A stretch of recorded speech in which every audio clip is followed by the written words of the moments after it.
Well, hello there, everybody, and welcome to this lore stream for Medozan, the setting that our Play Dicely campaign is taking place in. And this is an odd blend, because the Speak Dicely intro just played there, and it's an odd combination of Speak Dicely and Play Dicely. Hey there, Dallas. It is a Speak Dicely night. As I said, I'm very confused by all of this. Oh my God, Crimson. Okay, I better bring this. So tonight we're talking about a bit of the lore of the Medozan setting that our Play Dicely campaign is taking in, because there is some history from the kind of prequel campaign that came before this that's kind of becoming relevant again. So instead of having you guys out there like watching and being like confused or not in the knowledge, I figured it'd be good to do this live stream to kind of get you guys in the know, so you can be just as excited as half of our party was when an NPC for the previous campaign showed up.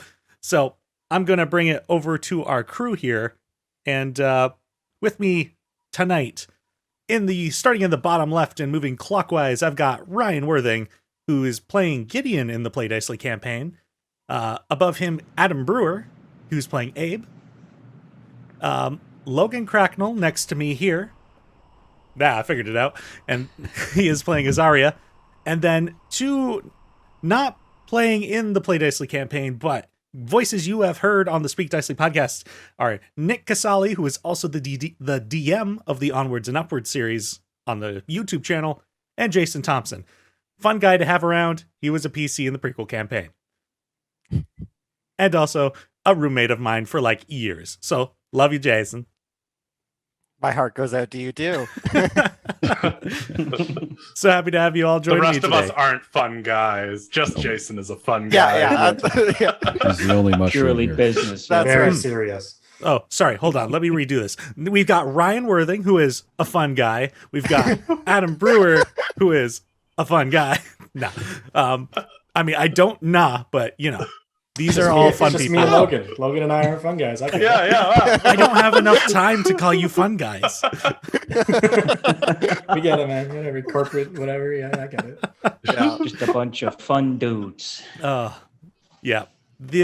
So this prequel campaign that we're talking about, we'd called it Under Earth, because this was a campaign that took place completely underground, and I mean, that was kind of the big motif of the setting. Was this? It was a campaign about intrigue, mystery, survival, and you guys had mentioned to me that you wanted to fight classic monsters, and so that's kind of what that campaign was built around. I should also mention that we are missing one player from that previous campaign, Adam Makwa, and he played a character named Alabaster Shanks, which I gave a nod to in the first episode of the Play Dicely campaign. Oh, so I'll pass it over to you guys, perhaps starting with Ryan and kind of going, maybe it would be better, because this campaign started with 3 players. It started with Adam, started with Logan, and Jason. And Nick and Ryan came in at later points. So perhaps we'll start with the 3 of you. Tell us about the characters that you guys played during this campaign. Whoever liked to go first. Sure. Yep. We All both took that pause just a little longer. I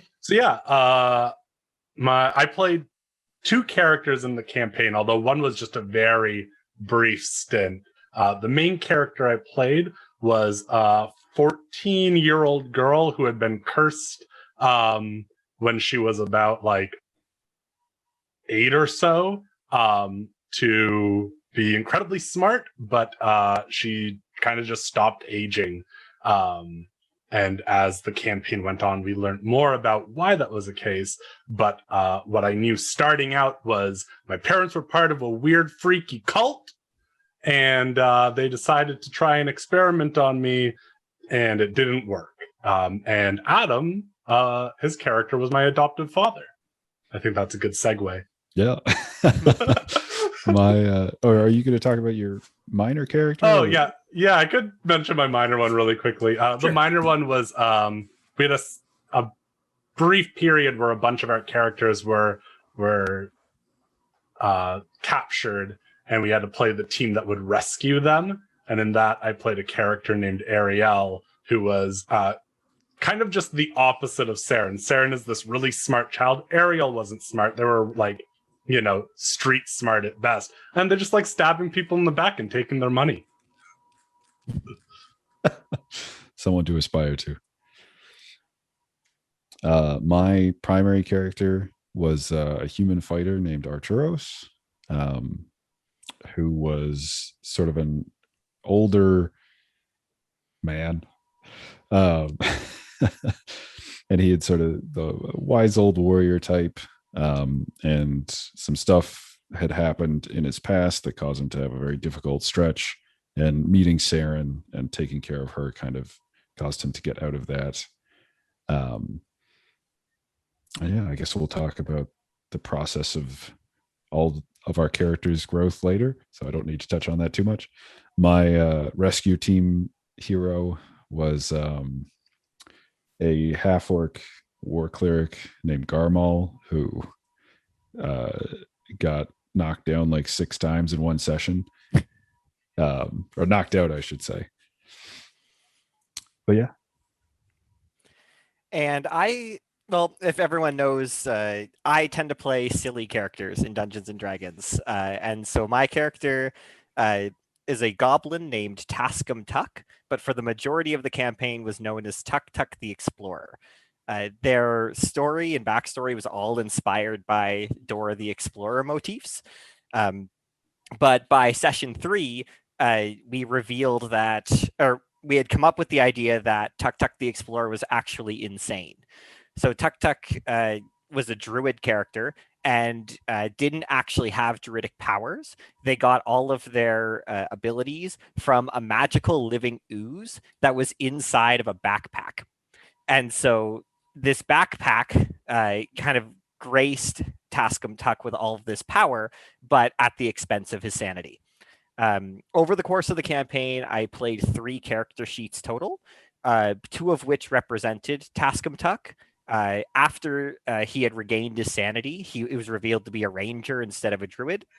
And I also, for the majority of the campaign, was looking for an adorable robot named Boots. At one point, TukTuk got feeble-minded and has lost all of his intelligence. And for 4 campaigns, I played a Thopter that could not speak common. Yeah, it was great. We'll talk a bit about how you guys kind of formed your group. But yeah, eventually, after a while of playing a few sessions with just the 3 of you, we eventually added Nick into the roster. Nick, do you remember how you got roped into this campaign? I don't, but it sounds like you do. Well, I only roughly recall. I feel like at the time you were DMing Onwards and Upwards with myself, Ryan, and Jason. Yeah. And I think you'd been DMing for a while and you were kind of like, oh, I want to get into a game again. And I think it was at that point I was just like, well, you should just come join ours. We can make it work. Something like that, yeah. I remember coming over and I barely knew Adam and Logan at the time, but it was nice to play D&D with you guys. Are kind of my first new group. Like I played with the same people over and over again, including Ryan back in university, and playing with you guys was just a nice change of pace. But yeah, I came in with Flatulence. We could never figure out his name. I made it too complicated and no one got it right, and ended up getting rewritten like 3 times. He was a halfling monk, just looking for his girlfriend, and no luck. She turned out to be the baddie. After Floundulus finished his story arc, I talked with Teni and realized, he doesn't have much to go forward here. He doesn't really want to continue traveling with the group. He has responsibilities he'd like to follow through on. So I made a bugbear paladin to take his place at the table. And he was a lot of fun. He was very much lawful stupid. Very excited to just spread good everywhere. He had been talking to like unknown sources who lived above ground, which was very unheard of in this world. But his big like quirk, at least I thought his big quirk was he would never fight until like shit really started hitting the fan. He always asked if the bad guys were sorry, or if they just wanted to not fight, and it never happened like that. But yeah, those are the two characters I played in Underearth. Yeah, and then the last player we had join us, around shortly after Nick joined. That was when Adam Makwa joined, and he joined with a character named oh dear, I think his name was Talvak, and he was a Dragonborn sorcerer, which was the I'll get into this a bit more, but Dragonborn sorcerers were a bit of a taboo in the setting. So he kind of played that character like hiding the visible sorceryness, and eventually he switched over to Alabaster. And then shortly after that, Ryan joined the party. I don't remember exactly how I got roped into the table, but I remember that you guys had a full table of players. But I was very happy to join because I had just played with Denny and Jason in Onwards, and I was like, more D&D with Denny and Jason? Dude, sign me up. Because again, like Nick, I had played with the very same group for a few years, and I was looking to sort of branch out as well.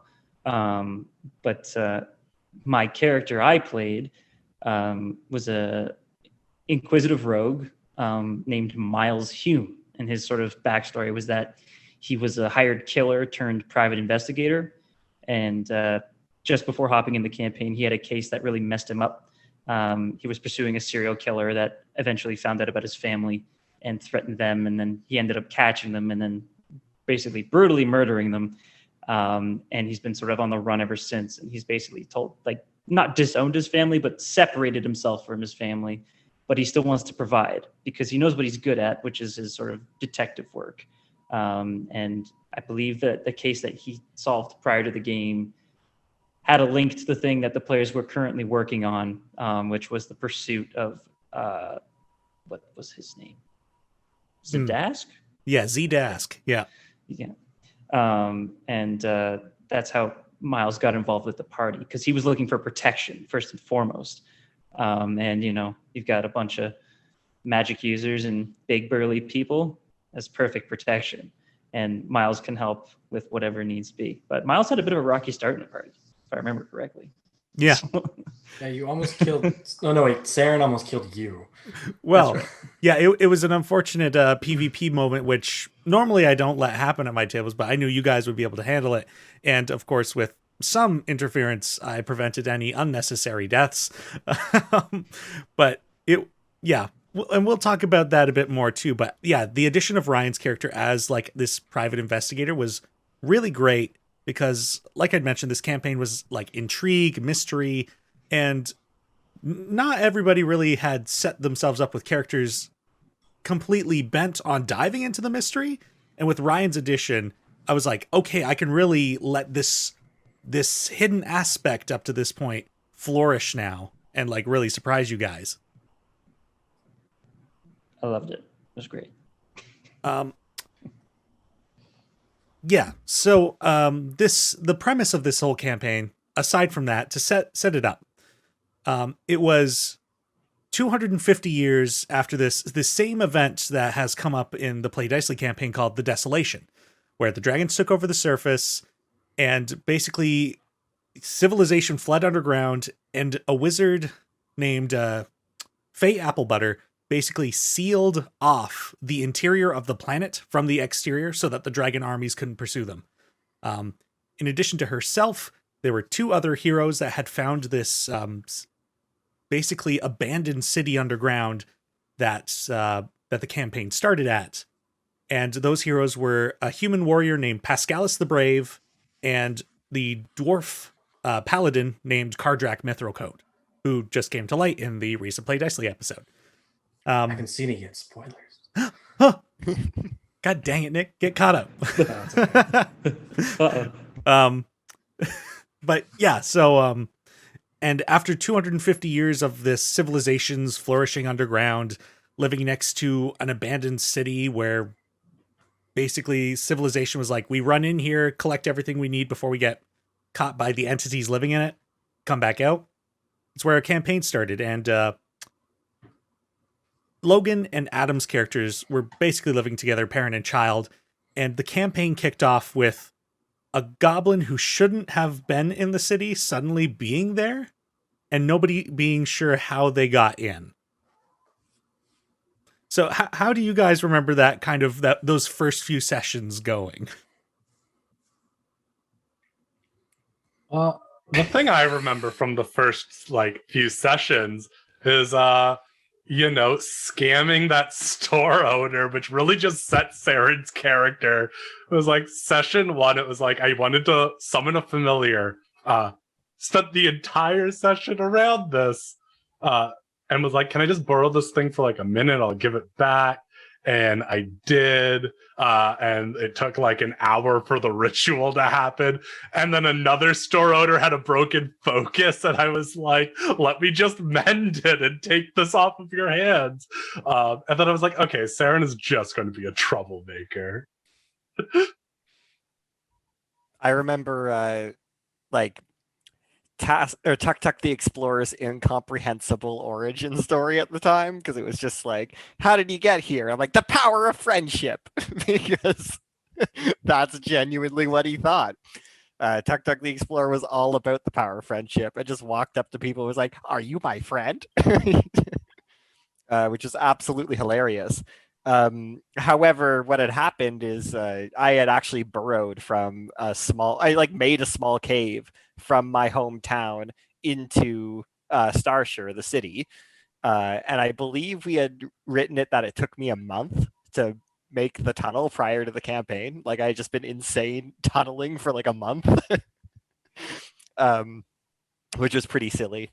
But definitely there was a lot more like questioning and kind of understanding the background in the first little bit before we dived into where the runners go in that cave. Yeah, what was great about this too was like I had planned this to be like a very serious campaign. Like this is going to be my first like dark, gritty survival kind of game. And then Jason's like, I want to be something that's modeled after Dora the Explorer. I'm like, oh shit. But what was great about your character though was you were constantly a driving force to keep the action moving. Yeah, that was kind of at the beginning. There's this little bit of chaos around just like trying to understand where I'm supposed to go. One of my fond memories early in the campaign was like just deciding that I'm going to stay at Arturos' house. Like Arturos was like looking at me like, do you have a place to sleep, TukTuk? Like already curled on a pillow. Yeah, that was kind of silly. It was very unusual. It wasn't the typical, so your heroes meet at a tavern. It was like, so this goblin invades your house. What do you do? And this city that you guys started in called Starshire was a pivotal location of the campaign. It was where it started. It was where a lot of action took place after you've gone other places, come back. And another detail I forgot to mention, but was like super critical of this, was there was this like giant floating, basically a geode crystal in the upper areas of this cavern, where your city was built. And it kind of acted as a sun that allowed your civilization to grow some degrees of plants and like have a sense of time and that kind of thing. And it like shifted in hues and it had these like small motes of light that flew around it. And it ended up being a pretty big event point later on in the campaign. And I also forgot to mention, when we were doing the character creation for this game, I had a lot of restrictions imposed on what you guys could actually choose. Nick and Ryan probably didn't experience this because they came in later, but off the top I was like, no Dragonborn, no ASMR Tieflings or Warforged. There were specific domains and oaths that paladins and clerics could choose. And same thing for warlocks and sorcerers. You could only choose certain paths. And that was for a lot of these story reasons that I had already planned like years in advance. But yeah, after you guys kind of became a party, you went out to, what were Yeah, was there anything else from those first few sessions that you guys wanted to touch on? I guess because there was Starshire, and then there was the city ruin, Mhm. and Starshire's economy revolved around salvage, right? From Yes. the city ruin, but it was getting to the point where they couldn't. There was like this next tier of the city that we couldn't get into, and so it wasn't it. It was finding boots for TukTuk, like the small robot boots, not actual boots. And then our like secondary goal was to find some way to get to the next layer of the city. Yeah, because there was Or this something like abandoned that. city of a civilization that nobody knew what it was. And your economy basically was like nuts and bolts. And eventually, when you guys left to a more, I guess, centralized city, this was a bit more of a place of crime called Sahel Gate. They actually used gold pieces, and we had to do like some conversions of nuts and bolts to gold. So that was an interesting flavor to do. But yeah, the resources were running out, and you guys had to figure out how to access that new part of the city that nobody'd been able to get into. It wasn't And- the reason we went to Sahil Gate to try to secure a salt trade. I was gonna bring that up. Our first big Yeah. thing was the salt pig. Yeah, village. because we- Yeah. First quest. We And that's saved- where I came in. We saved the mine, right? That's right. Yeah. Mhm. You We guys saved went, the mine from basilisks.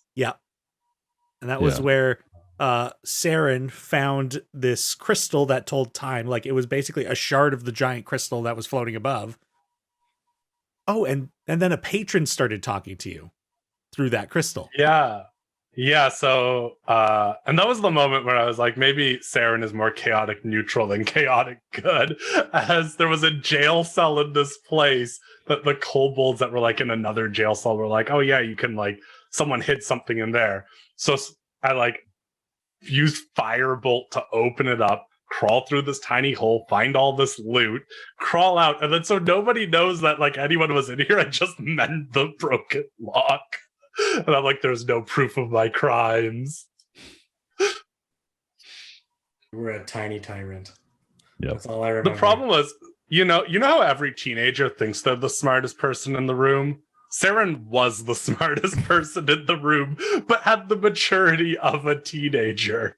And that's problematic. Dangerous. But yeah, so one of your guys' first tasks was to deliver this like shipment of salt, which was one of the best exports that Starshire had, to Sahel Gate. But there were a few other things going on in the background, and that was kind of the front of what your guys' job was, because there were a couple of Dragonborn soldiers that you had found, and the Dragonborn and dragon armies weren't supposed to be able to access the inside of the planet. And so you guys were like, how'd you get here? Another big thing was that the elves had disappeared before the dragons attacked, and they said they had pursued an elf to Sahil Gate. So your job had basically been, under the guise of delivering salt, go find this elf that those Dragonborn had been after. Yeah. It's like It's all coming yeah, back. it's like Yeah. reminiscing in my brain, being like, I just remember that TukTuk didn't care about any of this until the elf came up, and we're like, find a new friend. And then I'm like, Yeah. maybe he knows where Boots is. Well, that was basically everything with TukTuk, right? That was everything with TukTuk. Yeah. See, and I So remember funny. that being the purpose of going to Sahel Gate, but I remember spending a large amount of at least one session trying to sell our salt. You guys Yes. sure did commit Oh, to yeah. trying to sell that salt. Yeah. We were dedicated. Yeah. Well, Saren was. And who was that? Who was that gentleman, you guys, who was selling the salt with you, or trying to sell his own salt or something? Oh, wasn't Yeah, it? Like the Henry? vendor. No, who you selling kept them. bullying him. We did. Yeah. Yeah. Oh, He was so Yeah, funny. this poor halfling merchant like accidentally hit on Saren, and the rest of us were like, "She's 14. You stop now." oh my Yeah, he god. thought that I was like a halfling adult because, well spoken, has a 20 intelligence, clearly not a child. And then it was like, I'm a child. And then I just ruined this man's life. Yeah, no, Yeah. I'm bullying you. I'm taking you for everything you're worth. his I just pulled up my list of NPCs. His name was Gregory Stout. That Gregory. was Gregory. Gregory. Yeah. This is perhaps one of the only NPCs I've ever done with a name that is just like normal. That's all my NPCs. I'm the opposite. Man, oh frig, yeah, you guys ruined his life. That's the session that I showed up, or at least one of the sessions I showed up is when you guys were bullying him pretty Oh, badly. for sure. Like when we showed up to Sahil Gate, like that was when your character arrived in the campaign, I believe. Yes, yeah, that's right. And I think one of the first things I remember doing was going to the gladiator arenas and everyone knowing Adam's character as the Starshire Savage. Yep. Yeah. Because he probably did some savage stuff. I don't know. I think there was the group arena fights and the single arena fights. Mm-hmm. And I won the single arena fights. Yeah. And then we as a group won the group fights. Yes. Yeah, and I think that's how we came to party up, at least myself, was because I found you guys very capable Yeah. to help me find what I needed to find. Mm-hmm. Yeah, and I think this is still one of my like points of soreness from this campaign. I was like, oh, this is going to be great. They're going to love this. It's called the Glory Forge, and they're going to have so much fun. And you guys are just like, it's like Glory Hole. And I'm like, God damn it. And I'm pretty sure every time we referred to it, it's like, okay, guys, let's go to the Glory Hole. And I can feel Teni just, no, guys, I worked so hard. Yeah. Please. Yeah. Every It time. goes. Yeah, It just died inside. that's Uh, right. So, yeah. And It came a little later in the city, but there were some very iconic locations from Sahil Gate. The woods, man. Yeah, there were some very cool locations. Luck of the Worm was there as well, right? Yep. yeah. Yeah. That was totally one of my favorite buildings. It's just like a big worm and they turned it into a casino, and that's awesome. Yeah, just this giant purple worm that had like emerged out of the side of the cavern wall and just died there. And they're like, all right, let's prop its mouth open and make it into a building. That's amazing. I didn't know that. That's amazing. Oh, you never got to go to the Luck of the Worm, huh? Never, Well, never. that's because we destroyed it. We Yeah. destroyed it. Yeah. We That'll do it. annihilated it. Oops.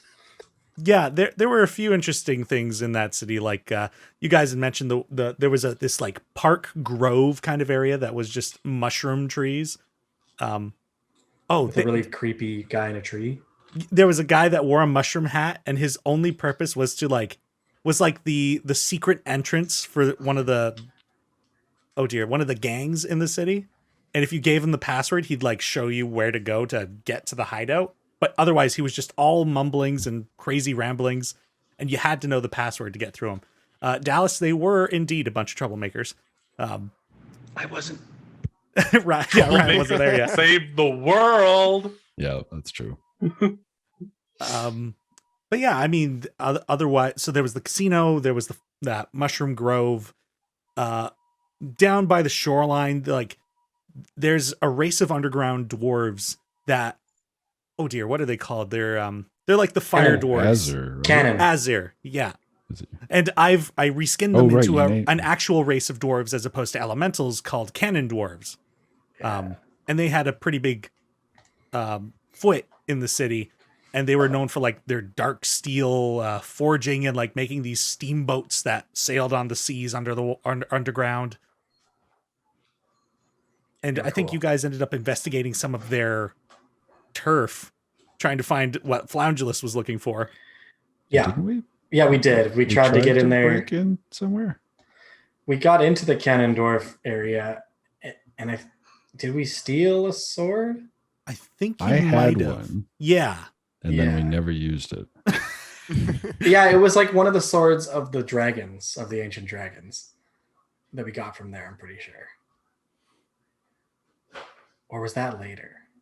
It'd been later. Well, let's talk about your guys' work with the gangs while you were in there. So there were two warring factions within the city. There was the Swift Scars and there was the Chavellos. And one of the leads you guys had was to speak with Jinx from the Swift Scars, because if something was missing, she'd probably know where to look for it. And I think that was something that intrigued TukTuk quite heavily. Yeah, once we saw Jinx, and Jinx is like, I know where everyone is. And I'm like, Boots is a somebody. Where is Boots? And Yeah. Was very intrigued by Jinx, but the conversation was short had. she was this human elf hybrid or ancestry of both, and she had like pink hair, and she was a sorcerer. No, she might have been a wizard rogue mix with a specialty in enchantment. And unfortunately, the only person she really tried to enchant was Saren, which was a complete waste of time.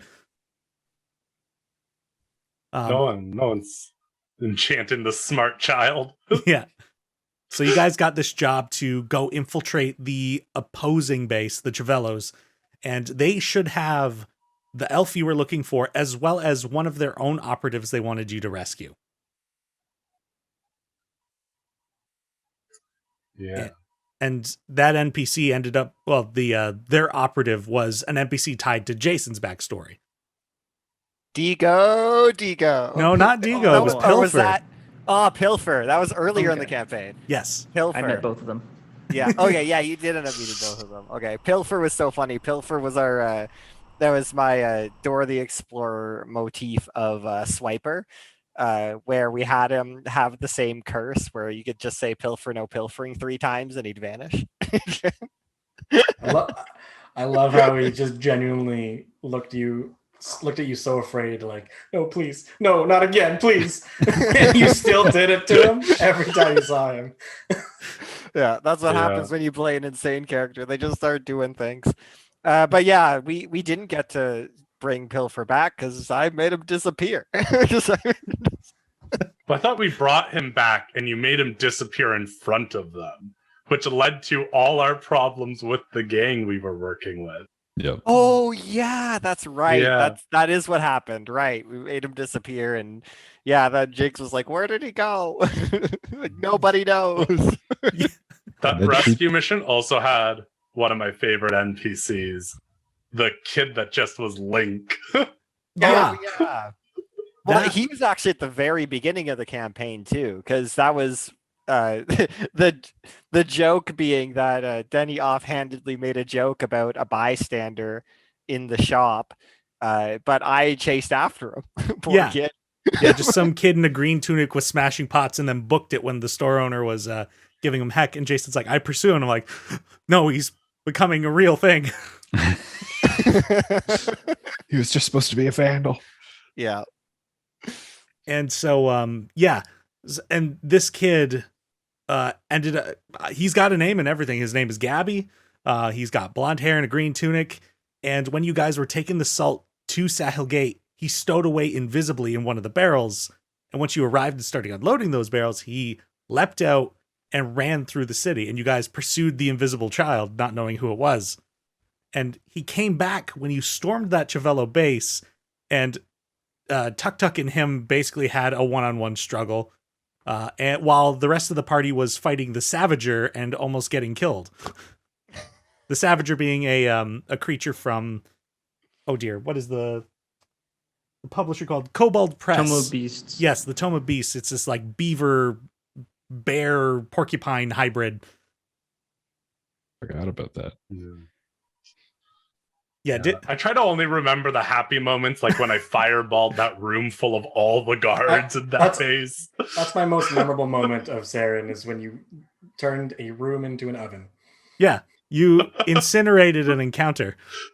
Yeah, initiative over. That was done. But I remember... Never thought failing a stealth check would work in our favor. Truly. I remember the big... I want to say it was the climax of Sahil Gate was the beholder in the basement, in which my monk broke both his legs. Mm-hmm. So very useful monk that just got thrown around by Arturos as a projectile. Yeah, we couldn't fight it. It was floating in the middle of this like tower, or well, not tower, but this like stairwell. Yeah. It was a big cylinder so that it could, fly around its base. And Floungelus and I couldn't get to it because we were both melee. So I was just throwing flamethrows at it. And the best part is like monks have the ability where they don't take fall damage at a certain point, right? So you would throw me like down the stairs at things, and I would just land with no fall damage. Yeah. And I got turned into a statue. Oh right, yes. Yeah. Yeah, I had my memory wiped. That was like a big moment for Sarah in there. Yeah. So this was Yeah. after we made Pilfer disappear. Yeah. TukTuk made Pilfer disappear. To kind of get this timeline back, you guys broke into the Tavello base, basically killed everybody except for Gabby, the Link stand-in. You rescued Pilfer and the elf named Galadel Alcinius. Returned to the other gang to be like, we got your boy back. And then Jason zapped him away, and they went hostile. And you guys decided to kill Jinx and the gang and be like, let's rid the city of both gangs. And then, pursuing Jinx further into their base, you discover that the actual leader of that gang was a beholder.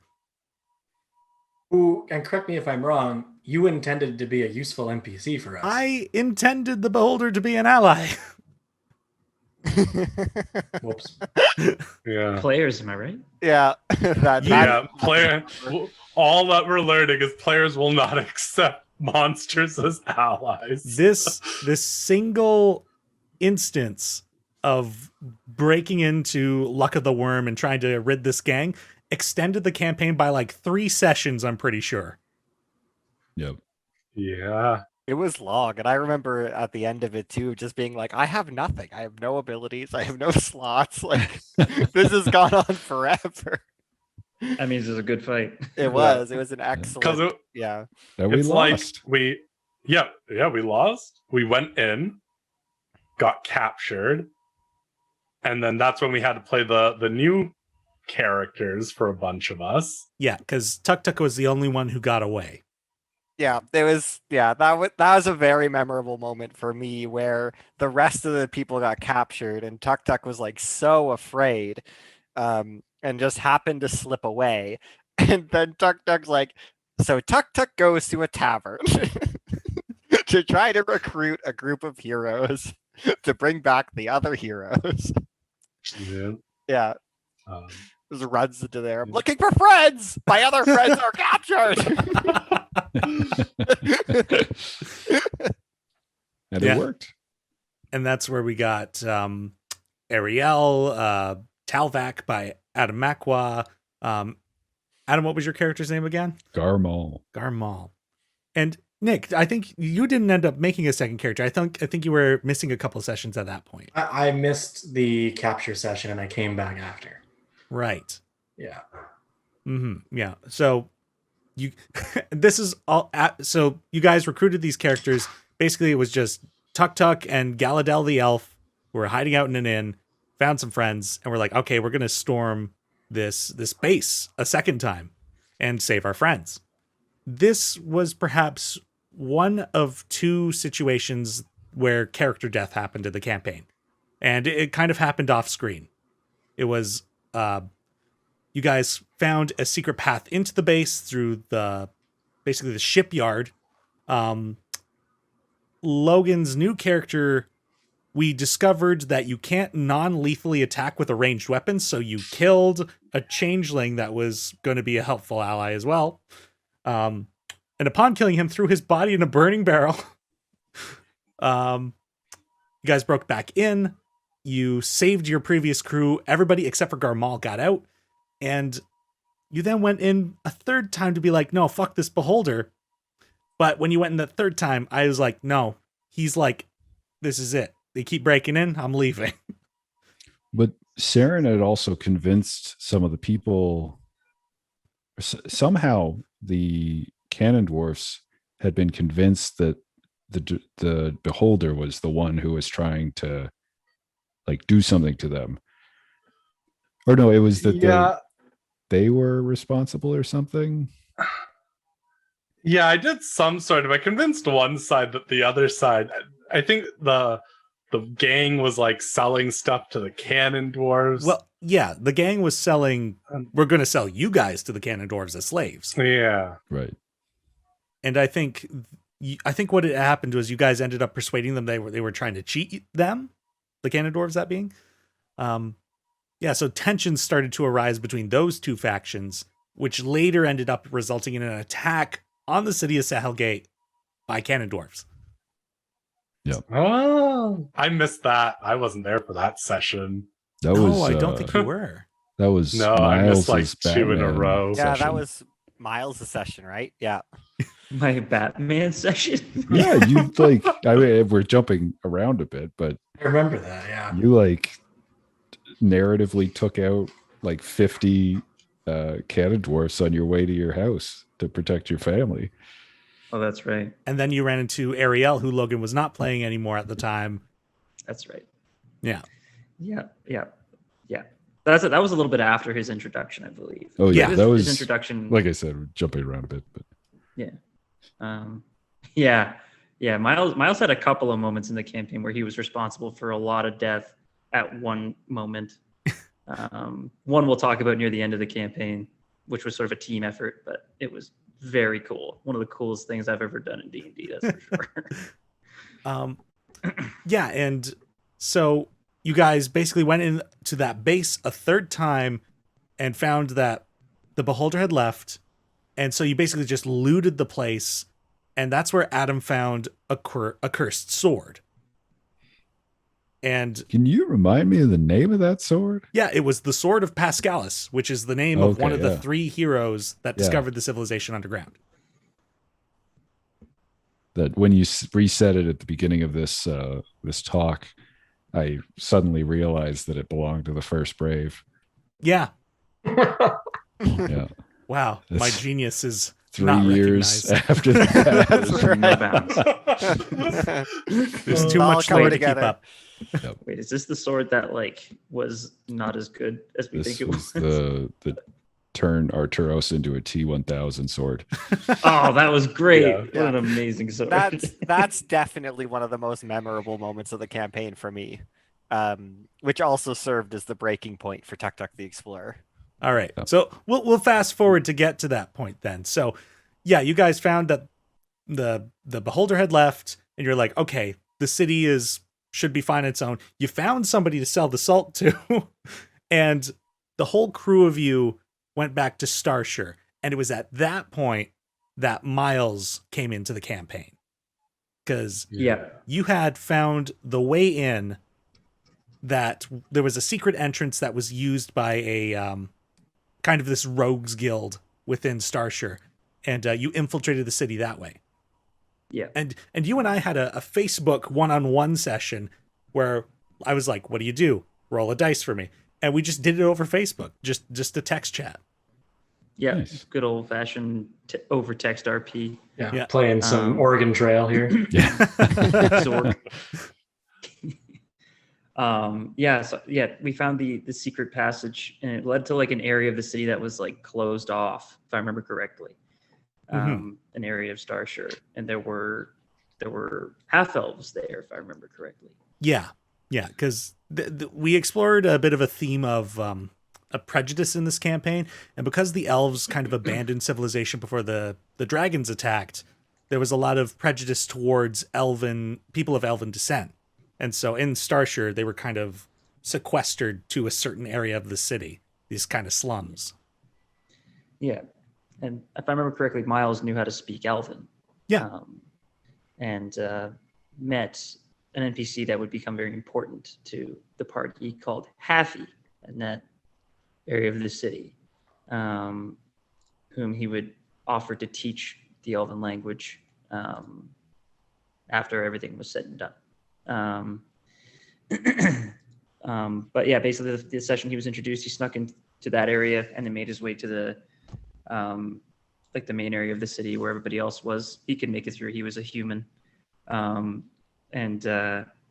he was just looking for protection. One of he had a case, his case. Basically, he got a case from somebody named Charity, who was saying, "I'm the real Charity." And I was like, what does that even mean? Cool. Then because I mentioned he came off the back of a really nasty case, so he was looking for protection because he made a lot of people upset with what he did, because he basically murdered the guy who was the serial killer very viciously, and on his way to find that guy had made various parties mad at him because the guy he was chasing was affiliated with certain groups, and I believe one of them was one of the gangs, if I remember correctly, from Saho Gate. So he was on the run a bit, looking for some strong people to hang out with. Yeah, and it was actually your daughter that there was this ongoing thing where your daughter seemed to have like kind of oracle abilities.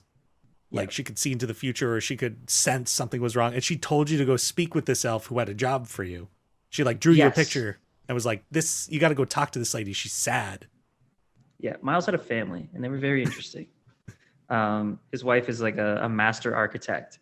Her last name was Gold. I believe her first name was Mary. And basically, she went by her family name because Miles told her to not use his last name because he was in his line of work. He made a lot of really dangerous people upset, and he didn't want that coming back to them. So he spent like the majority of his life away from his home, and his goal was basically to like wipe the ledger, make enough money to retire with his family safely. But good luck with that. And especially when his daughter started showing that she had like oracle abilities, he was like, I don't even know what this means, but it's probably going to draw even more attention to my family that I don't want. So like that was basically Miles was just big worry wart about his family, while doing very dangerous things himself. And meanwhile, under all of this plot that had occurred already, like there was this hidden plot of body swapping that had happened like 5 years before the campaign.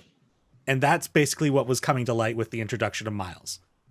Several people were affected by it, several of them key NPCs, and in the case of our group, one PC, which we'll come to talk to in a bit. And so Miles' job was kind of to bring a spotlight onto that hidden plot. Yeah. So he got a lead from the real charity and basically linked up with the party and found their interests aligned and heading in the same direction. That's how he was introduced. Yeah. And I think after you guys met up and kind of agreed on what we did skip a big plot point too of Logan already kind of touched on it, but Logan got Saren's memory wiped. Oh yeah. Yeah. Specifically all my memories of Arturos being like my father essentially were gone. Like I could remember TukTuk, but any memory of Arturos was gone. Remember a very sad moment of just being like, TukTuk, who is this old man? And as we were like going back and just like Adam just being like in character, like, oh boy, that hurts. And yeah, when we got back to, I started to piece together that things weren't making sense. When we got back to Starshire, so my character had like gone to the clerics there and was like, I think something's messing with my mind. I think first I went to, because Saren was like training with, so there were like 3 branches of kind of government, and I was training with the learned, which is the kind of mages and knowledge aspect of it. I was training with like the person who was the learned, and that person being goal. That person being the person named Charity Cozybug. Yeah. And like my character's goal was, become the next learned and stuff. That's everything I was training for. Went to her. She was like, I think this is more of like a, religious magic, divine magic thing. Went to them. Eventually did get my memory back. I think it cost me like everything Saren had. It was like all the money. I was like, I need to know this. And then I had this very like emotional, like running back home crying and just hugging Arturos because I felt like a jerk, which was probably the moment that Saren started to get a little like nicer through the campaign. It was definitely a turning point for them. which then makes a moment later about that cursed sword just so much more. Yeah. So you guys, I think it was at this point that Night Terror, the city of the goblins, was kind of beginning to stop trade with Starshire, and they were like the biggest trading partner. And so you guys were sent there to kind of investigate what was going on, make sure that trade would stay established. In addition, I think there was a ruin that you'd been told about that was not far off from where Night Terror was, and you would go investigate that afterward. And also, somewhere along this line, the party acquired a bottle of something called Dark Water, which is a basically black market alcoholic good that if you drink, you'll either have very bad consequences or you will be able to speak with dead with anybody's in the vicinity. Who drank A it? key item that will be important later. I think Ryan at first drank it and I think so. failed. I think I failed, yeah. And so you just had a bad time. Yeah, I don't remember what you did to me, but it had some bad side effects. Yeah, I don't remember what it was. Strange brew. Yeah. But that was another thing with your characters, but you were pretty reliant on alcohol. Yes, he was a massive alcoholic. That's how he dealt with his stress. I took one of the flaws that Denny gave me, but I also gave myself another one, which was the rampant alcoholism that would affect his work and his relationships. Mm-hmm. To the role players out there, if there are topics that you're not comfortable exploring, be sure to bring that up with your dungeon master, because it's important for a group to feel safe.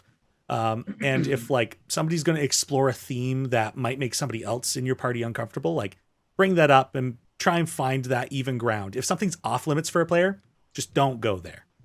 Yeah, there are like Denny sent me and everybody who's in the Dicely campaign this wonderful little consent page, and there are things, resources like that online. You should look into it. They're great. Hi there. Do you have a podcast you'd like to promote? How about sponsoring an episode of the Speak Dicely podcast? If you'd like to get in touch with me about including an ad during one of our episodes, contact Denny at dicelychannel@gmail.com. Now, back to the podcast. Yeah, and it was on this journey to Night Terror, the Goblin City, and the path you guys had chosen was guarded by a pair of ropers, I believe, and I think it was at this point in the campaign that some souls, these like motes of light, started entering into bodies and started reanimating dead. So you guys had a combat encounter with a couple of ropers and some undead, and at the end of that fight, when there was no enemies left, Arturos's cursed weapon kicked in. Well, so the mechanic was that whenever I took damage, I had to roll a Constitution save, and if I beat, I think it was a 15 DC, then I was fine. If I failed it, I went berserk and attacked whatever was closest to me until I died, basically, or like until I was knocked unconscious. So during the fight, I failed my save, and then just started attacking all the monsters that were closest to me, which worked because I was a melee fighter. And then when there was nothing else to attack, I started attacking Miles. He had it coming. And that's I had kind just of been introduced. yeah. Welcome to the party. Let's cut him down. Yeah. Yep. And it was interesting because none of this was Miles's fault, and then Miles ended up having to like reestablish like good faith with the party for retaliating against Arturos. Yeah. Yep. Yeah, Because at first he tried to run away, and he screamed, "Arturos is attacking me!" But then Arturos caught up to him because I'm pretty sure the sword buffed his movement speed or something, and then he just slapped the crap out of me. So then I was like, "I'm not outrunning him." So then I tried to fight him 1v1, and then Saren saw me attacking Arturos, and then casted magic on me. Everyone turned on Miles. It was terrifying. Except for me, 'cause I was like, Flagellus. I was like, this is like well, everyone was freaking out, and I'm on your back saying, "Help me, just subdue him." Yeah. I remember you were wearing me like a backpack. Yeah. Yeah. Then you managed to disarm me, and the sword like hit the ground, and I was trying to like throw you off, and then well, what happened with TukTuk happened. Well, yeah, you had thrown yourself down on the ground on top of the sword so nobody could get at it.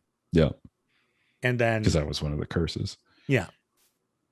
And then Jason, what did you do? Yeah, so during this whole fight, TukTuk was a wreck because the thing that was going to break his sanity, or the clause, was that if one of my friends killed another friend. And Arturos got really close, like uncomfortably close to killing Miles.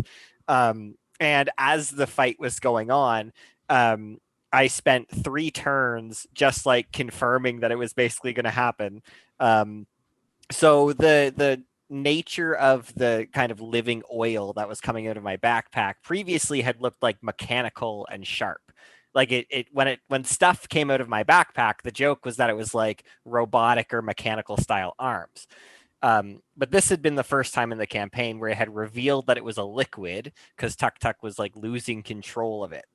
And so it kind of like basically came out of the backpack on its own and then exploded out, and it went all over the battlefield.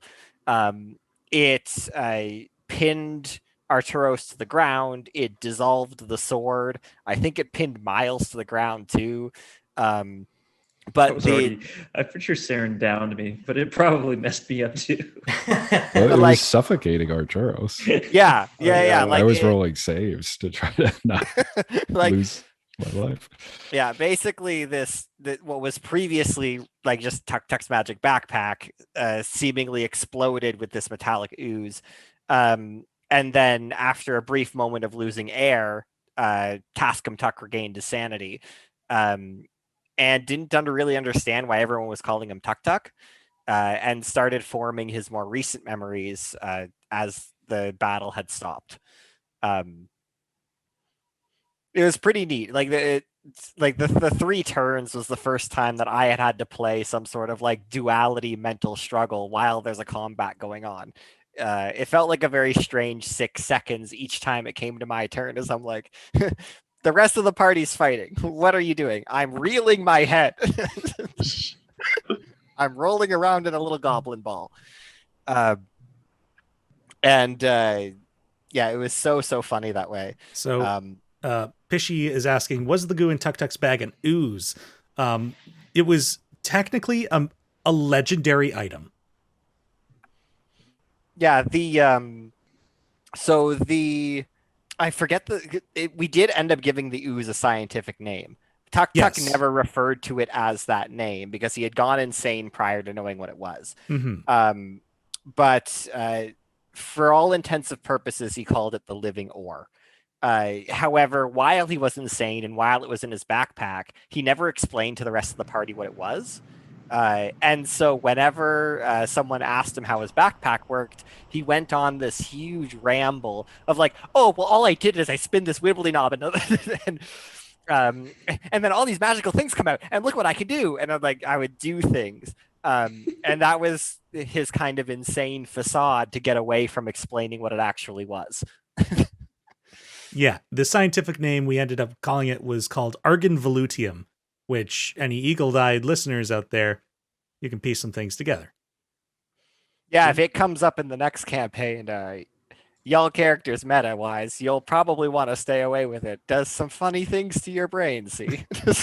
My character is made of Arganvolutium. Yeah. Oh! There it is. Whoa! Exactly, there it is. Hence Argan folk. Very good.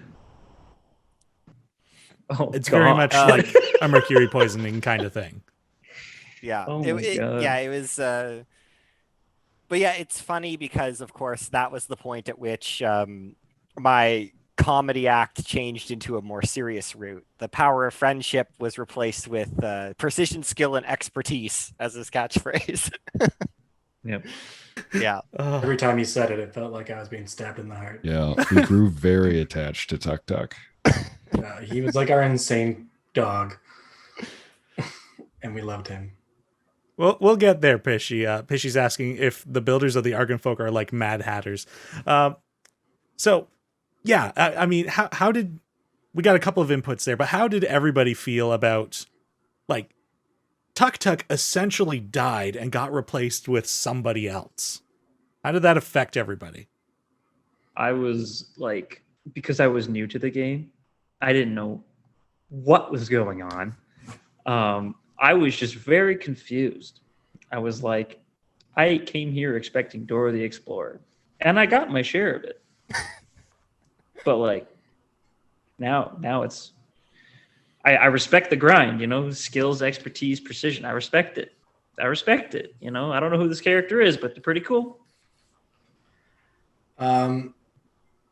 Story-wise, it was brilliant. It was really cool. It was a lot of fun to watch. It was climactic. It was shocking. But as a person, it tore me up. You know, it did some damage. I talk about it weekly with my therapist.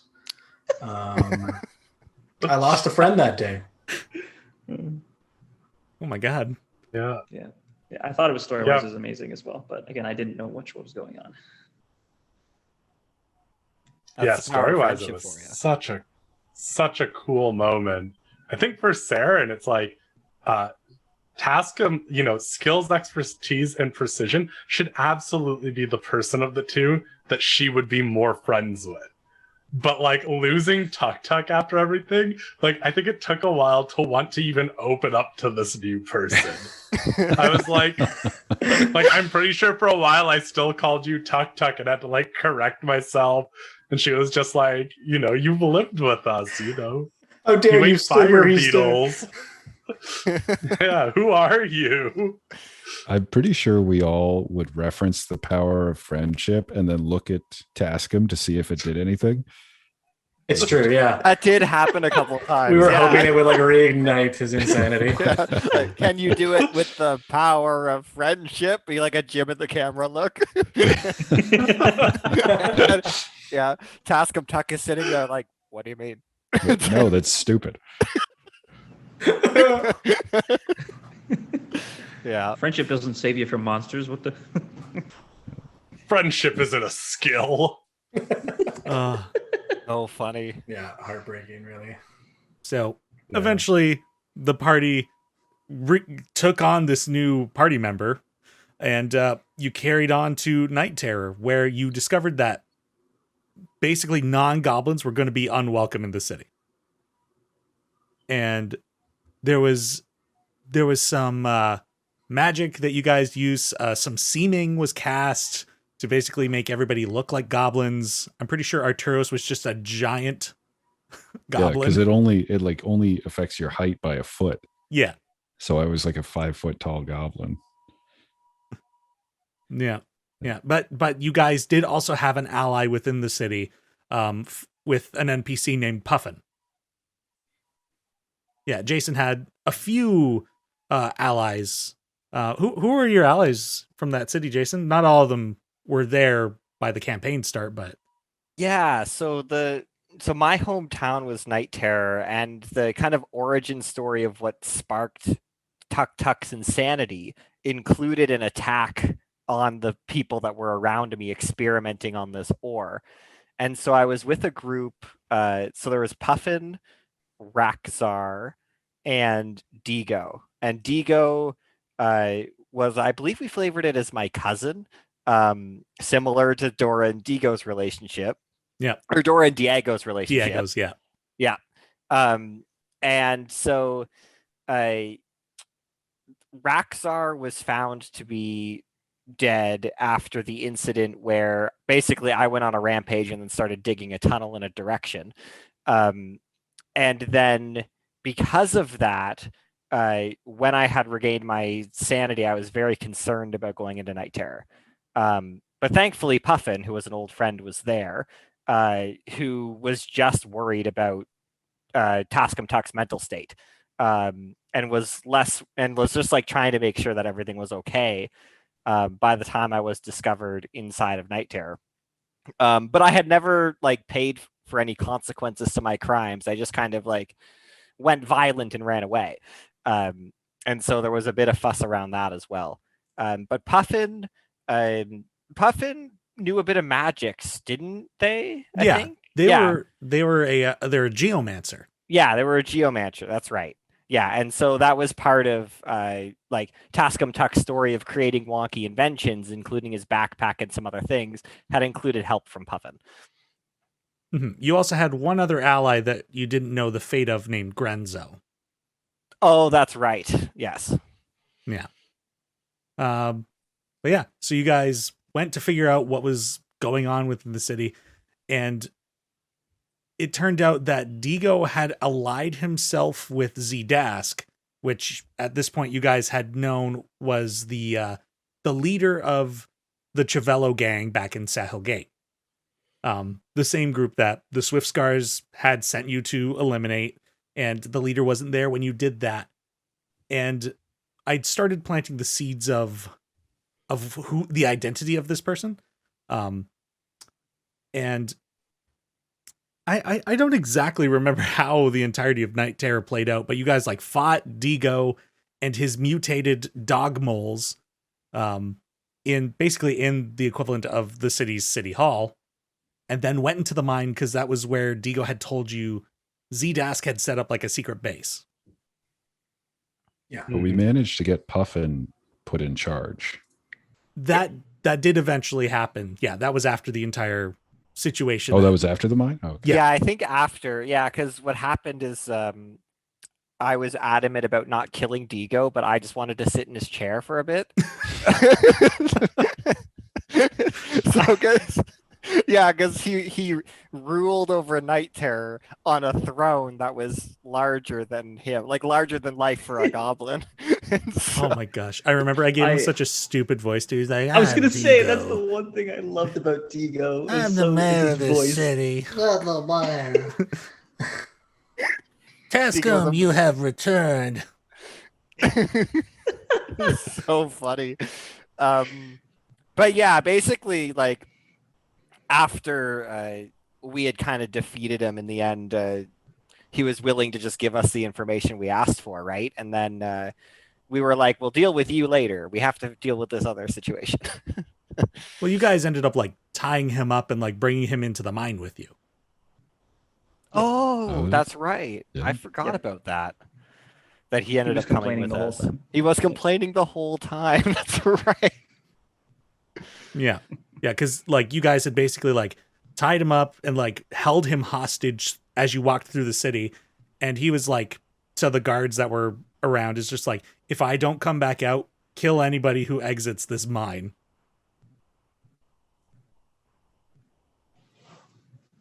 But so you guys went in, and I think a kobold showed you like the room where the mysterious man had been set up.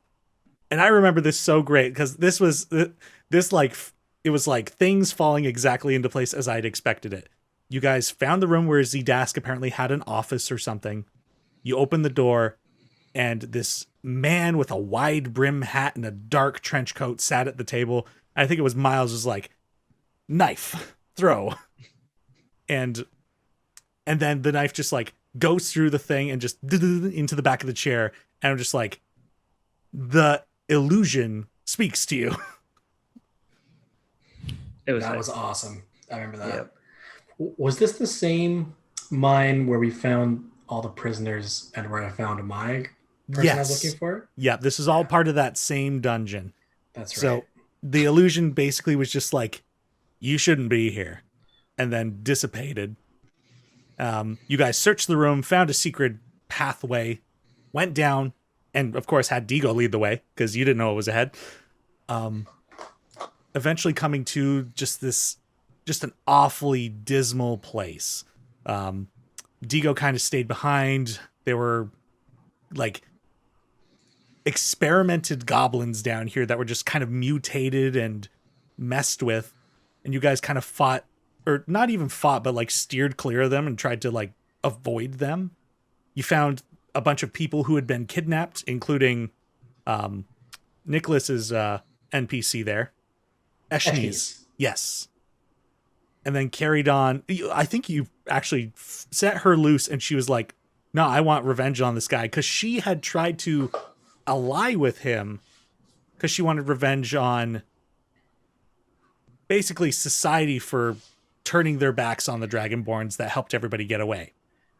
Yeah, and we had some discussions, her NPC and I think I found out that she was basically gone, like far gone into her beliefs. And then if I remember correctly, she was knocked out or killed or something in the ensuing fights, right? So yeah, she did end up dying in the fight to come. Which was a tough thing because Flaungulus failed his like raison d'etre, you know? But at the same time, he almost didn't want to bring that Eshni's back to like her dad. So it was kind of bittersweet. Because she was ultimately talking about like wiping out everybody. Like some genocide stuff. Yeah, she'd gone like extreme radical. Yeah. And I remember you ended the session not knowing if she was dead or something yet, or she was just knocked down, and I remember having like 2 weeks to think about what Flaungulus's reaction is going to be to her like dying. And I remember getting to the table after thinking about it for weeks and still not knowing how he felt. And I just played it out in the moment, and I think it turned out okay. Yeah. So you guys freed her and brought her into the fight with you. It was like the next room was just this like huge laboratory, like a savager, like one of those bear porcupine things was like dissected on a table. It was being experimented on. There were like tubes in the back and pieces of machinery everywhere. And that's where the real Zdask revealed themselves to you behind a force field, and was just like, all right, fight some stuff. And there just this boss fight of like 5 humongous machinations like came at you guys, and then a couple of waves of these mutated goblins and intellect devourers. Oh my god, Oh right. yeah. Yep. I was about to say, TukTuk got. I remember those. Yeah. Or should I say, they figured out Yeah. who I was. TukTuk got the suck. Yeah. Yeah. So this was where That's a different game. This is where TukTuk's intelligence became 0. Yeah. Yeah. Your brain has been through a lot. It was a very brain heavy campaign for TukTuk to Tuk the Explorer. Yeah. To 0 intelligence, man. The 0 intelligence. And yeah, I remember because it didn't feel like the fight was going to end anytime soon. And then it was just like, whoa, oh no. Like TukTuk flops over on the floor and drools. This was also an interesting session because I think it was this session that Adam, Natalie's friend, joined us for a one-off because he'd never played before. And we're just Eric. like, Eric, he joined us as a bard, as a first-time player in this like really heavy campaign. Yeah. And we're just like, okay, we'll throw you in there and you can see how you like it. So we had an extra party mate to help with this fight. And I think the session was like an 7 to 8 hour session. Yeah, it was long. Yeah, that was a long one. Very long. Yeah. It was an unfortunate experience for a first-time player, I think. Yeah. You definitely exhausted him. Yes. I think he enjoyed it though. Oh yeah, it seemed like he had a great time. Yeah. But yeah, so you guys fought these like, there was a robot that like was like the central unit. Like Initiative 20 would like send out a pulse of magnetism. Everybody with metal had to make a saving throw. Materials that were metal like flew into the center and healed the thing. And then there was 4 other units that were smaller and humanoid sized, like a tank, a swift one, a ranged, and a magic user, and just like kept everybody busy. And it was fighting these robots that Eshni's like fell, and then Tascum fell. And then after all the robots were dead, the force field came down and Zdask revealed themselves to you as an Alhoon, or basically a Mind Flayer Lich. And it was the fight on again. All of your resources like getting sapped, and it ended with like Arturos and Floungulus like dogpiling this thing, and several goblin reinforcements coming into the room from Night Terror to be like, we're gonna help you guys.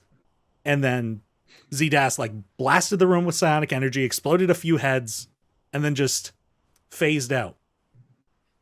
Good old planar shift or something. Yep. Something. Yeah.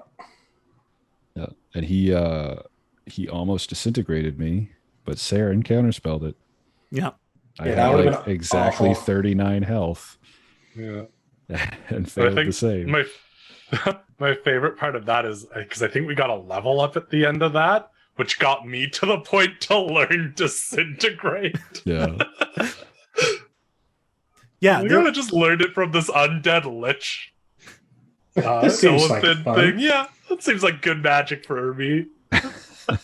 Seems useful. Every child should know to disintegrate. Oh, yeah. But yeah, there were a few things that came out of that fight. Like amongst one of the piles of mechanical rubbish was Boots, Beep bop boop. and Jason's technically third character. Beep bop boop bop boop. I have boots. It worked out great because Tascam had 0 intelligence or whatever, and we got to play a Thopter instead. Yeah. Yeah, So, it was really funny when my intelligence dropped, and it was like, well, what am I gonna do? Looked at Teni, I'm like, so I have an idea. Dude, when you showed up next session with a character sheet, I was like, what is happening? Yep. I was impressed to be sure. Yeah, I was so Boots, the bioorganic operating Thopter system, Boots for short, was if you can imagine an ornithopter. Like it was just like a little ball with a little eye and 2 little wings. And he just kind of fluttered around, and he would scan your face, and he would be able to instantly tell whether you were a friend or foe. So the one thing we imbued him with is that he could cast the spell Friends at will to try to make you a friend. and if the spell didn't work, he just knew you were a foe. yeah, I think the way we worded it was, you can cast the Friends spell at will. Anybody who is good or neutral aligned, it'll automatically succeed on. If they are evil, that is revealed to you, and the spell won't work. Yeah, I think my favorite thing was the first time we went up to an enemy and Boots like flutters up and like, wow. Yeah, it's like, it's not working. Wow. Like trying to make it work a couple times. It just gets batted out of the way. Yeah. But that's where we found Boots, the bioorganic operating Thopter system. Mhm. And there was, I don't think I ever told you guys this, but there was another thing where I think at some point in the fight, or at some point quickly after, I think I had Saren make a wisdom saving throw, and I never revealed what it was. Charity, who was training Saren, was a nervous parent, basically. A helicopter parent. So she would occasionally... oh dear, I don't even remember what the spell is. I think it's like Scry? Scry. Yeah, she would scry on Saren to try and see where Saren was. And this was kind of if she needed to, she would have teleported in there and been like, fuck whoever this guy is. Nice. I had such a good mom and dad. Yeah, it helps having an archmage as a parent. But yeah, none of that ever came up. So you guys were able to handle yourselves, or, well, I mean, minus the brain dead and almost disintegrated and knocked out girlfriend, and yeah. And there were a few individuals amongst all this that I had implanted with the intellect devourers. Like one of the prisoners was an intellect devourer, and you guys only found like these remnants after like a body had fallen, after like you went back to check up on the prisoners. One of them had died because the brain left the body. Yeah, so I just kind of had them scattered about NPCs in there. Oh, damn, I Unsettling. didn't even consider that. Unsettling is right. Always. done. I'll remember that for the next time I use Intellect Devourers. Now in the next Dicely campaign, the one we're Yeah. in right now, that intellect devourer has started an empire.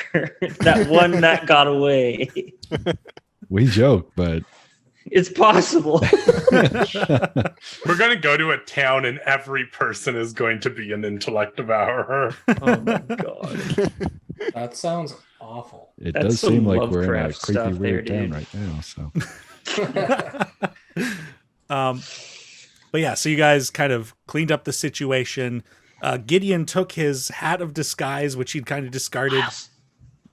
Dang it, I'm getting your characters messed up now. Miles took Z-Dask's hat of disguise that he had originally had before he planar shifted out. Yeah, you guys got a lot of good magic items in this campaign. Yep. And then Miles assumed his final form of the noir detective look. well, not quite, because you were still using a crossbow. Oh, that's right. Yeah. Yeah, he had like a wrist crossbow. That But was fun. Sarah and I, with the help of a gnome in Starshire, had figured out how to make a gun. Yeah. I only fired that thing once and it did not work. It's a prototype. I critically failed with it. Big surprise, I know. Critically failing with firearms. Me, I never do that. Ever. But Now, yeah, now you know, to the Ryan. Dicely game. Just take an action to fix it. Yeah. yeah, you're getting it. You're getting it. But yeah, so you guys kind of cleaned up that situation, settled with the unfortunate events that had happened, began to figure out what you were going to do with Tascum, and I believe you helped shift the leadership of the city from Digo to Puffin, and reaffirmed that that relationship with Starshire, and then you went to explore these ruins and see if you could fix Tascum. Meanwhile, Jason got to play Boots the Thopter. Boots the Thopter. Right as we started to like Task and we lost him too, just to add on drama. Yeah. Oh, It's a theme of Jason's characters. Yeah. Make them and then rip them up, apparently. Well, it was in this campaign, but it went on for quite some time. Yeah. so what do you guys remember about this ruin that you ended up at? It was like phased into the mountainside. Like it looked like someone, like it was a piece of cake or something. Someone had cut it down the middle or something and then just glued it onto the side of this mountain. Yeah, it was kind of like a fossil, like being found in the middle of the earth. Like Yeah. it just kind of occupied this space and was a chunk of a city that shouldn't have been there. Mm. And amongst like these the ruins were kind of this like Roman inspired like architecture, and amongst the streets it was just like this eerie emptiness and humanoid shapes scattered all about the city, but they were these calcified statues, kind of a Pompeii like situation. And at a point there was like this like staircase you guys couldn't get down because it like went into the wall and Yeah. the staircase didn't Yeah. finish, so you had to like take a Yeah. giant rope, go exploring, and the place was haunted with shadows. Was this the place where that sort of intrigue started to come back into play? Yeah. With the body swapping? Yeah. Okay. Yeah. I remember that. I don't remember what led up to that though. I remember the big twist. Oh, maybe you were absent for that session. I think I Yeah. missed some sessions here out, and I remember Miles headed back to Sahil Gate at one point. But that may have been I think that was after this. it was I think just that was after this. after. So I may have missed the session prior to the big reveal. So maybe there was like a session that led up to the big reveal. But I was Yeah. definitely there for the big reveal.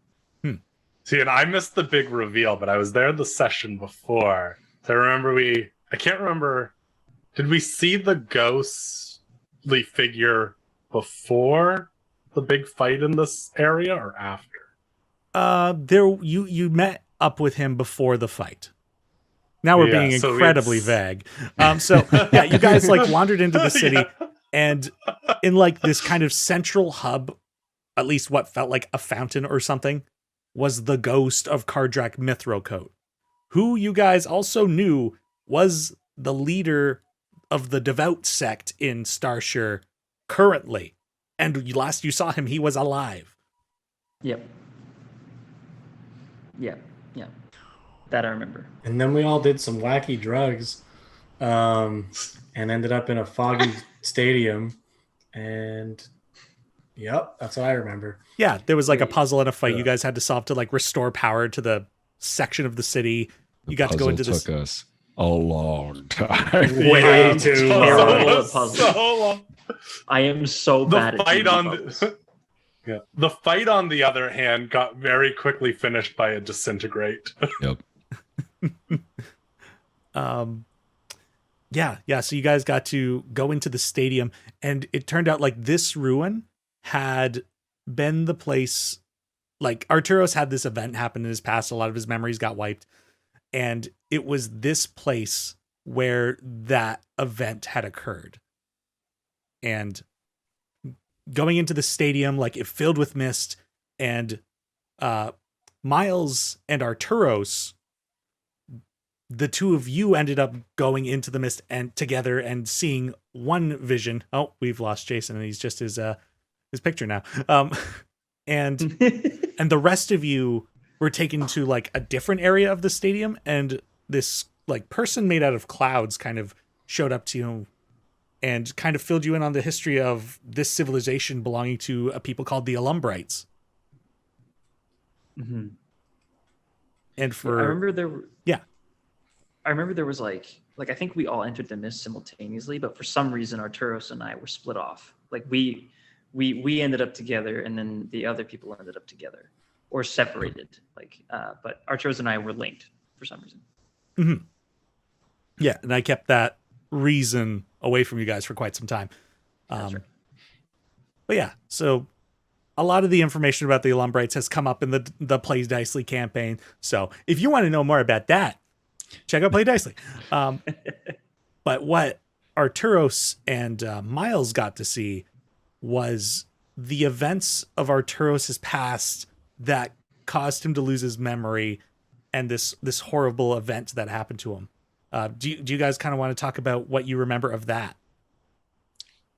The framing of the event was that Arturos had kind of been set up, or he was sort of next in line, air quotes, to be the next Brave, after his mentor, who was the previous Brave, passed away or retired. I wasn't sure which option it would be, but they had gotten a lead on something.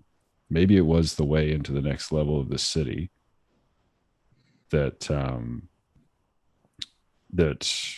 like all of the main people from Starshire kind of got together to go on this mission.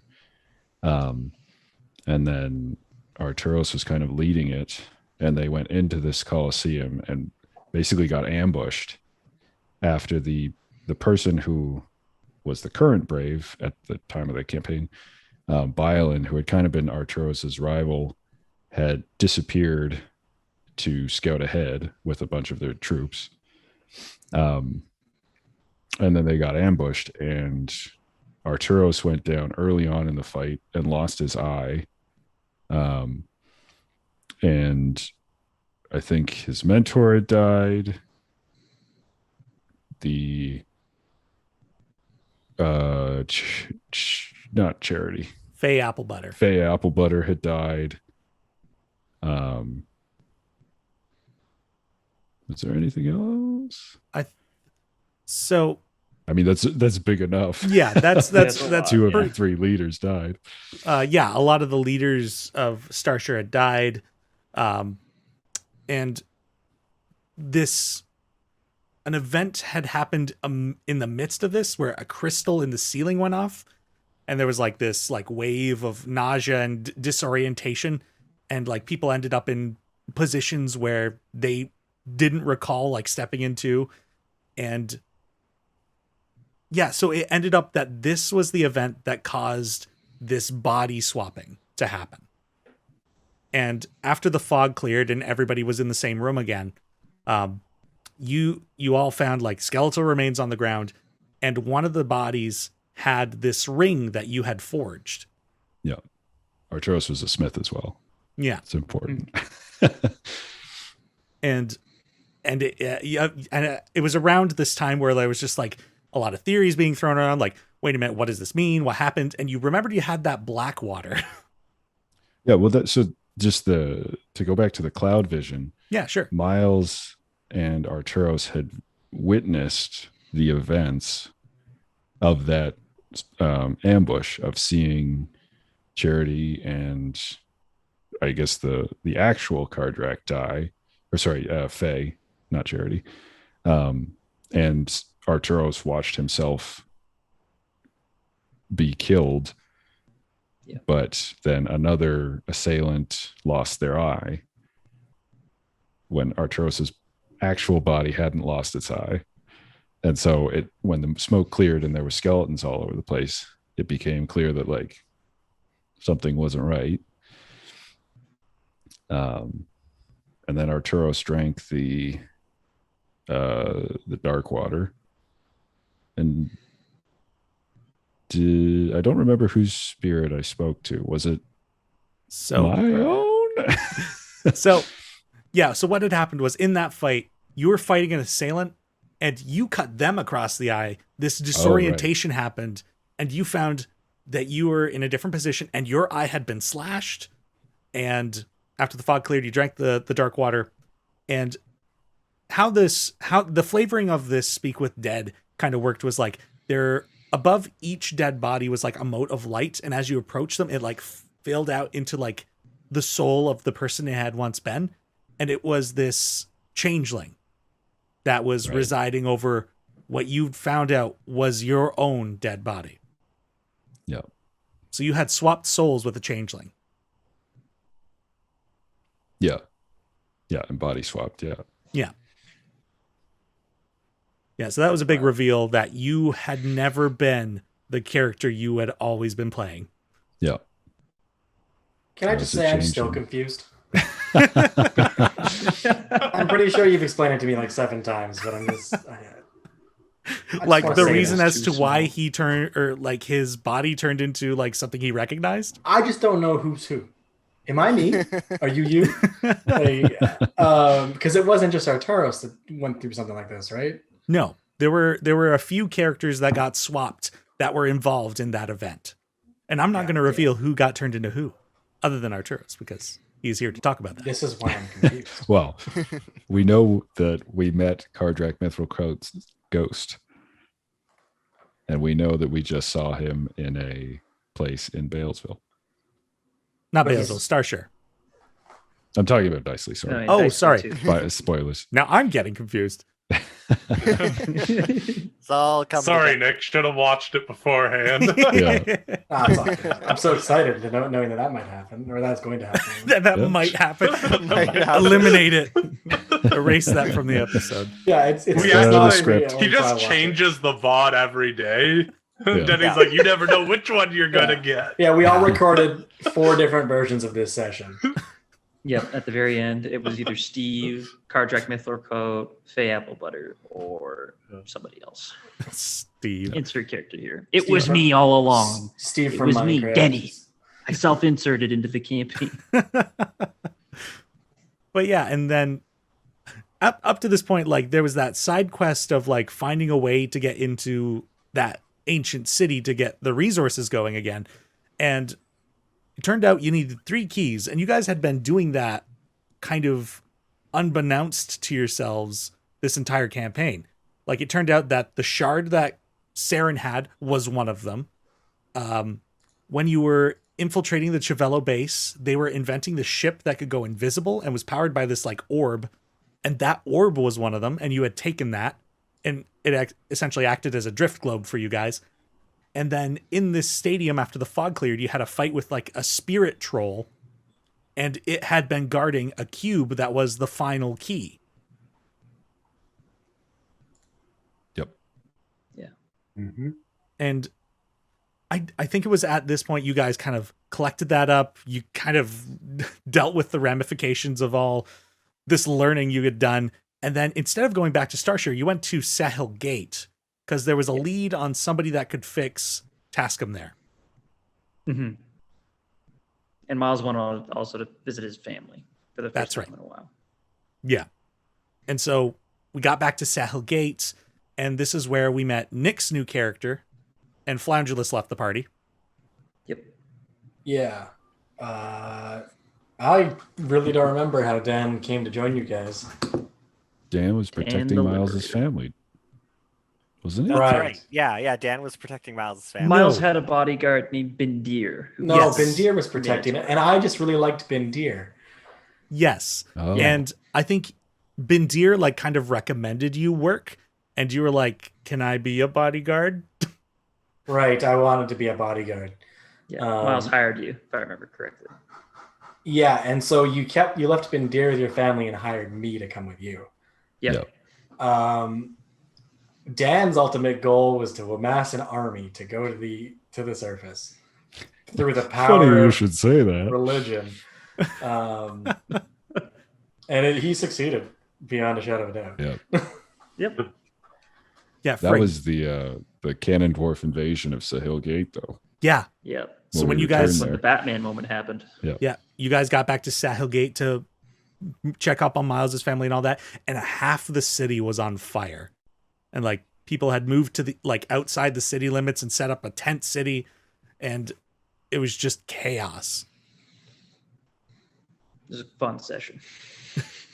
Yeah, Yeah, and it's cool. eventually you guys got to the church within Sahil Gate and met with a cleric. Or was it Dan? Dan, were you the one that fixed Tascam?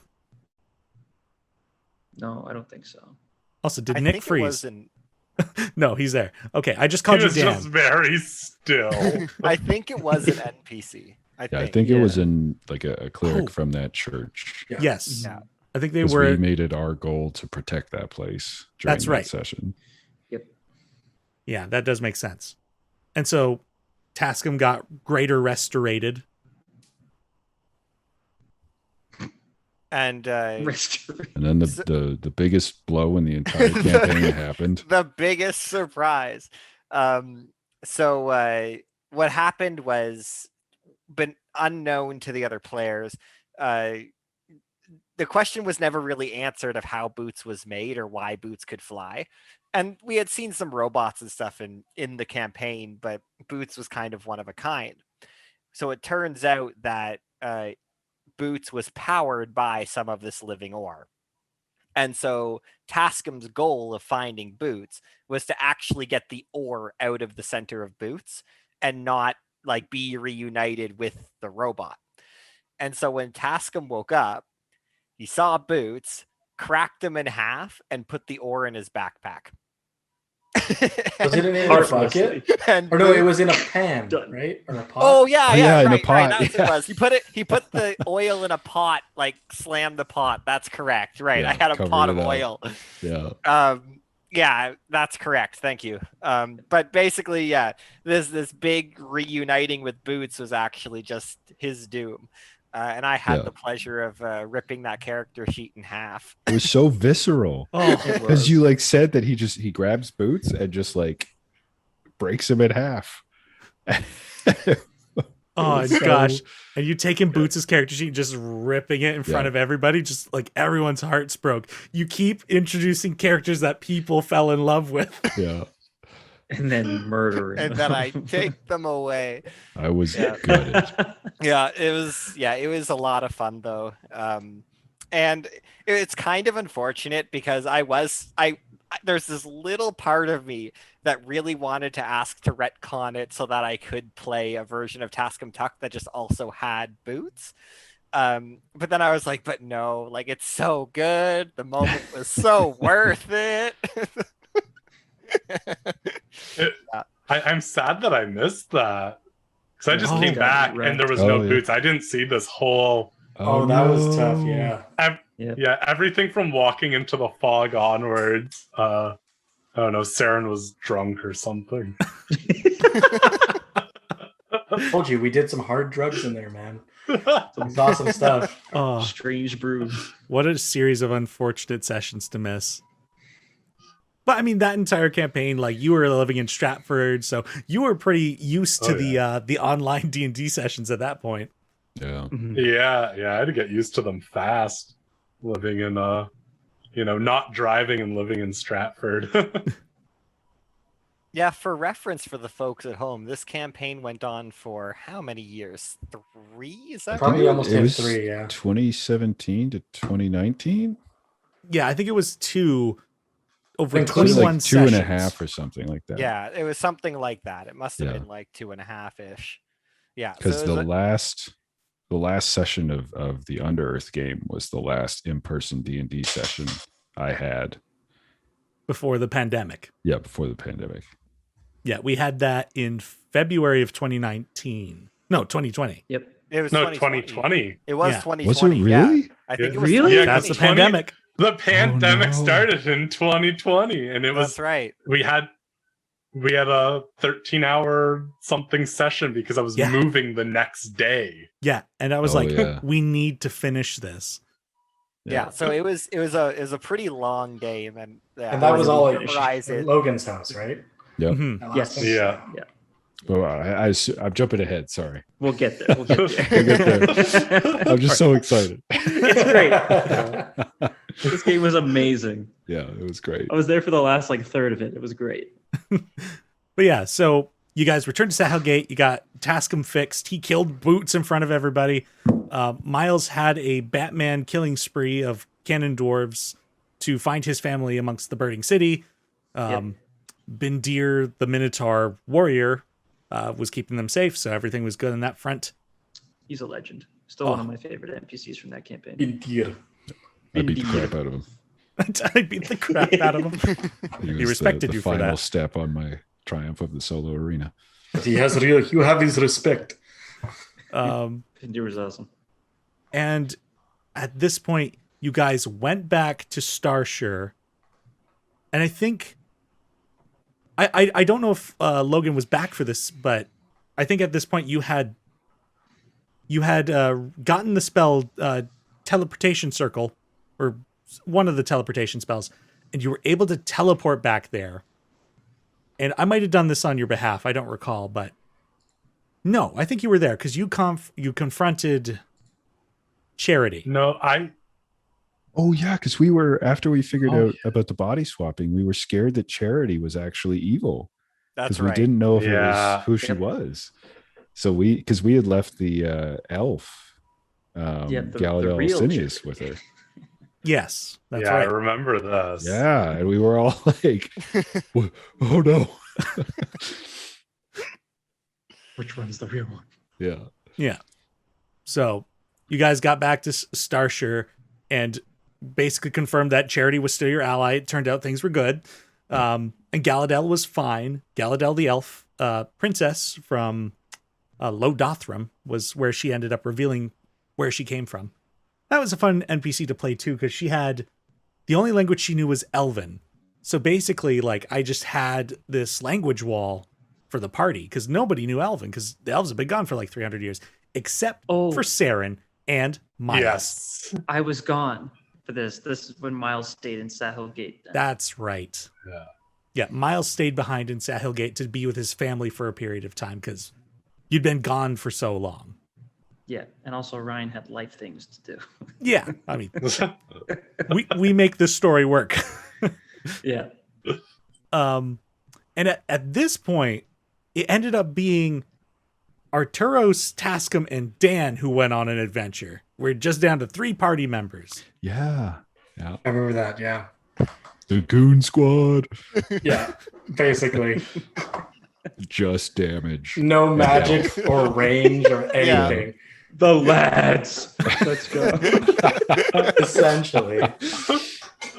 And the 3 of you had the keys to get into that section of the abandoned city, but you now knew that there were hidden enemies in Starshire that you didn't know who to look out for, basically.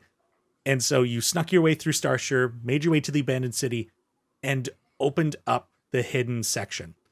It was basically these keys went into this monolith, and these massive doors opened up, and you went into an area that Jason was there. So I think this was a big point for you, because the construction in this area, instead of being this Roman, like inspired, like stone construction, it was more of a, like it was made out of metal. Like it was very factory-esque. The houses in this area were basically upside down fish bowls of chrome.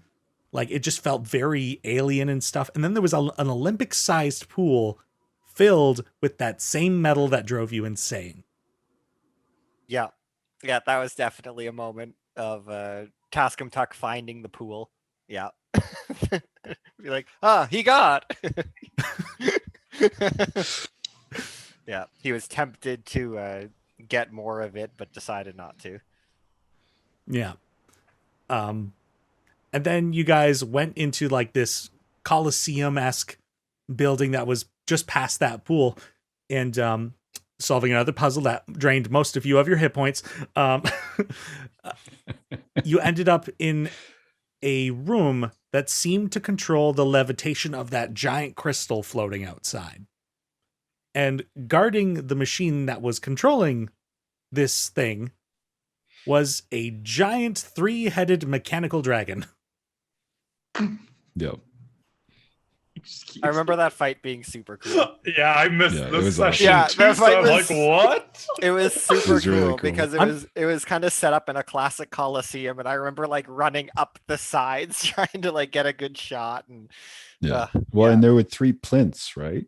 that's right. Yeah. And each one, I think, was supposed to control a different And- head. Unfortunately, I described them at these items as rings that Tascam had found instead of circlets, and made you confused. And I was like, damn. Words. Yeah, so unsurprisingly, the Goon Squad beat up the dragon rather than using the circlets to control the dragon. Turns out CR calculations are 1 dragon head per player character, right? Yep. But yeah, like it was an intense fight. You guys took it down because Dan ended up being able to deal some huge damage. Like, Yep. Paladin slaps.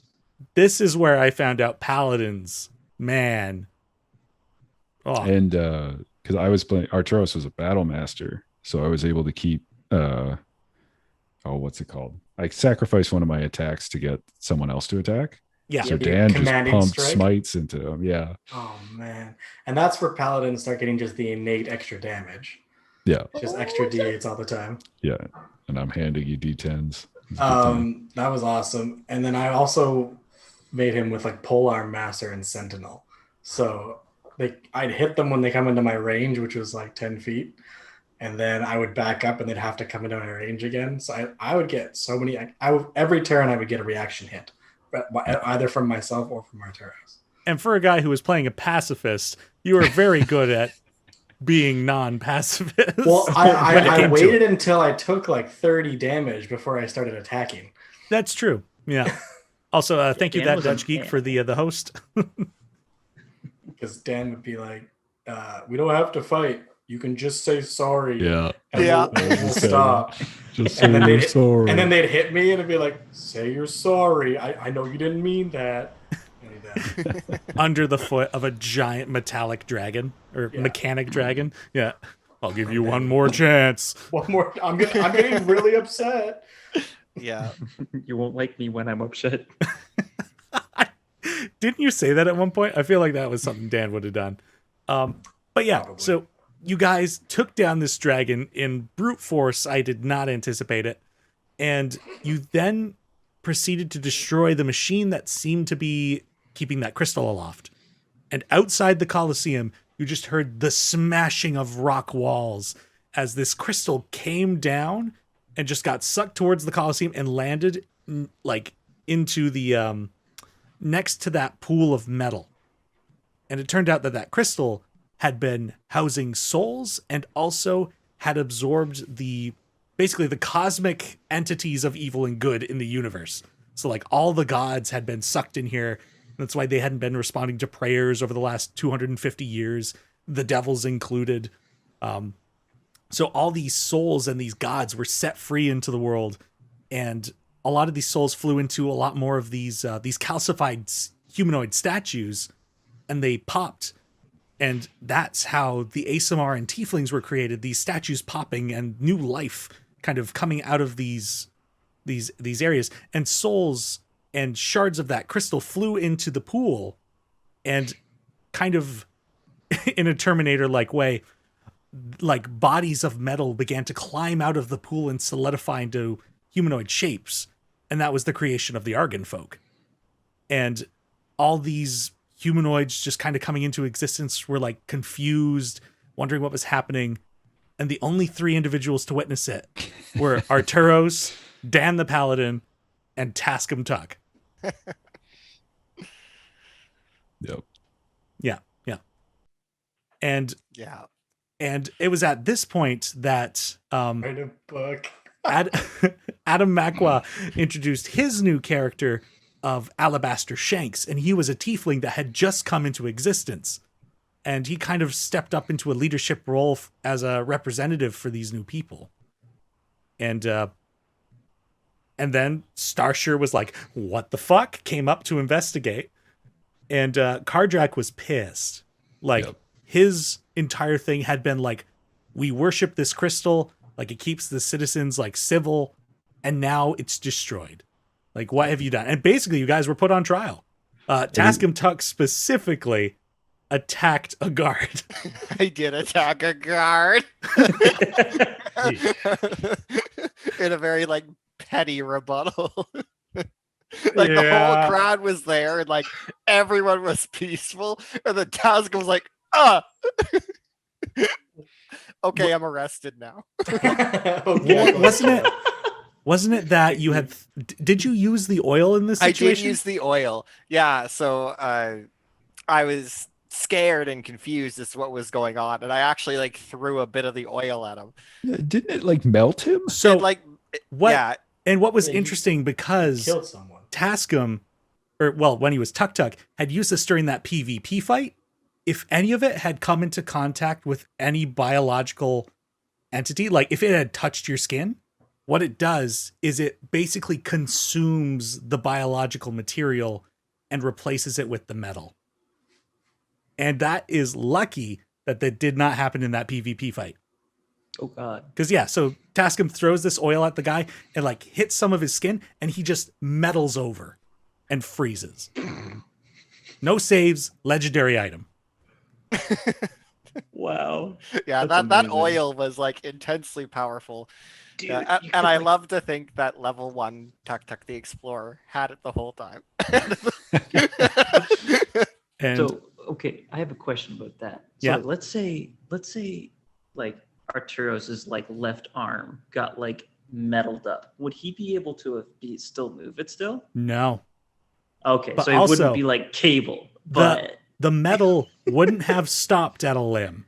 It would have consumed the entirety of the organic entity. oh Yeah, no. like- Even if You're it a was, statue. yeah, if it's a small bit of the metal, it gets on you, the entire person is gone. oh my God. Yeah, like one drop would metallicize any organism. That's amazing and terrifying, and I didn't know that at all. And that is what Abe is made out of. Yep. Yeah, it's somewhere in those thousands of Arganvolutium or Argan folk. One of That's a them had green problem. eyes. Yeah, you know, Ria's not scared of Abe right now, but tell them that, and that might change something. Oh, Yeah, that's it's Eddie just made of Argan this folk, metal. though. Not if he gets, if he changes from solid state to liquid state, you're effed. Oh, Yeah. that's great. Yeah. Jason coming up with the idea for the living ore was superb, and I'm glad we got to work on that. It's a very unusual way to make a druid, but it certainly made one of the most memorable characters, if not the most memorable character I think I've ever played. Yeah, because the premise you had was you just wanted to transform into things, but not be like a nature lover, and druids can't use metal, so it was odd that we went in the direction of let's make it all metal. Oh, something I should say as well for the folks at home, just because it's such a funny joke. So, in the rules, we had to figure out, due to a scenario, whether I could talk as an animal form Oh yeah. while I was in that animal form. And it turns out that when you use a druid, you have to take on the language of the animal, whether it be roars and growls and that. So we flavored it so that because of Tascum's insanity, whenever he transformed into a creature, he had to only say the words, I'm a, and then the animal. So I would frequently transform into a bear and just be like, I'm a bear. I'm a bear. I'm a spider. And That's the one I remember was the spider. Yeah, that was one. my favorite. Oh yeah, I'm Classic. a spider. Yeah, but we had to do something with the rule, and that's what we came up with, and it was so funny. Yeah, like doing the beholder match. Like I'm a spider. I'm a spider. Like, yeah, so funny. Oh. But yeah, so that was in there as well. It's funny looking back on too. Like we're such experienced players now, but then back then, like Jason, you had taken like all the spells from all the land druids, and you so like lightning bolt was like, wait a minute, aren't you a moon druid? How did you use that? Yeah, we That found was like out. your signature too. Yeah, so I decided to make my signature spell Lightning Bolt because, of course, I could flavor any of the spells coming out of the backpack. So, like, this Tesla coil ray would, like, come up out of the back of it. But we found out that I actually just picked the wrong level up path, and it didn't include Lightning Bolt. So then my character just kind of, like, became like, all right, so now you're going to rechange all your spells to be Moon, but we're going to let you keep Lightning Bolt for character reasons. It was very silly. Yeah. Yeah, I definitely would say that I am a more experienced player with the rules now. But I do fumble from time to time. But I never let it get in the way of the flavor of my characters. Whether Exactly. that to a fault, maybe. But Well, I tried to DM like that too. Like you can't, of course, erase anything that has happened. So we'll just alter things to make sure they make sense moving forward. yeah, it was pretty silly that way. But yeah, so you attacked a guard. He turned completely into metal. Kardrak had kind of enlisted a new guard while you guys had been away. So he kind of had this royal guard and seemed like he was kind of taking over Starshire. And then Tascum was put on trial. And Saren had a brilliant idea. Yeah. Freaking undermining my entire It's gonna be government. all three of us, wasn't it? Yeah, I thought it was all three of them were Yeah, on because trial. all three of us, Oh, because we crashing essentially the- destroyed the sun. Yes, it was probably the whole three of you. It was Yeah. like the We were source on of trial. light. For destroying the sun. You know what? But were we sorry? When Not really. when you phrase it like that, maybe your trial was a bit too light for you guys. Oh, see what he Probably, did there? Destroyed the sun, Oh, yeah, man. that's good. Yeah, I was kind of glad that I missed that session. I got to come back to everyone has fucked shit up.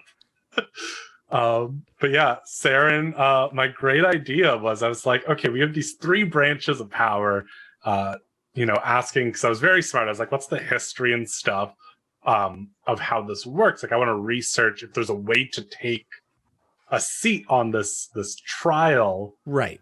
And essentially how it was going to work right now is there are the three leaders who would be judges, Charity, who was an ally of yours, but then also Bile Tuskmane of the Brave, who was Arturos' rival and would likely rule against him, and Kardrak Mithrocoat, who was also turning out to be an antagonist and would likely vote against you.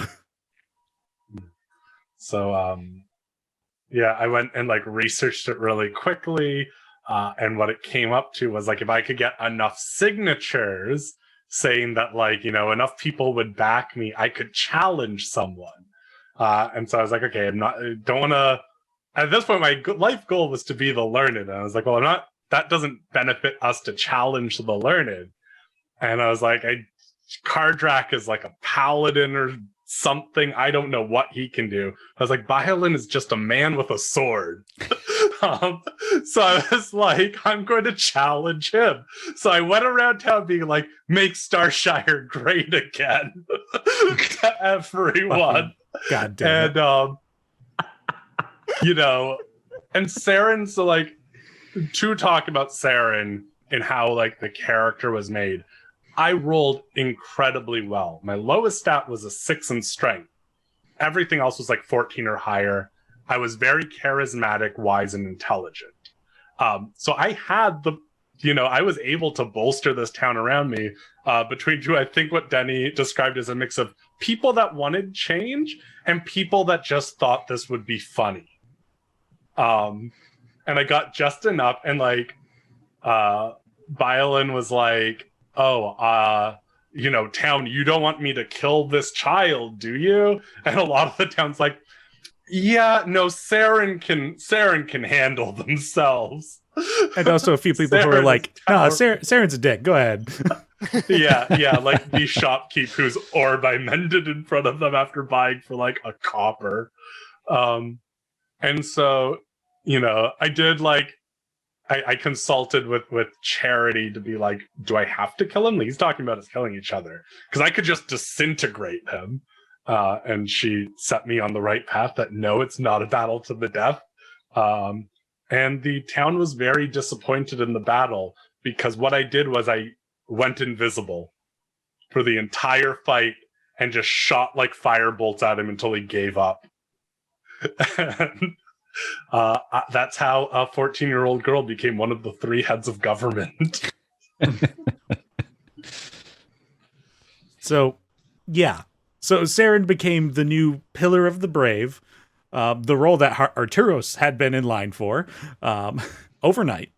And the trial happened, and Karjak was incredibly disappointed to find that Violin had been ousted. And essentially, that method of outnumbering in the judges, he kind of shifted to just kind of appealing to the populace, being like, this is what these people have done. Our way of life is going to change forever. Like, they should not be getting away with this. And I think a lot of you had basically done, there are bigger matters. We're going to take over the surface because we now have like thousands of people that have just spawned into existence. Yep. We're going to train them, and we're going to retake the surface. We're going to abandon this city.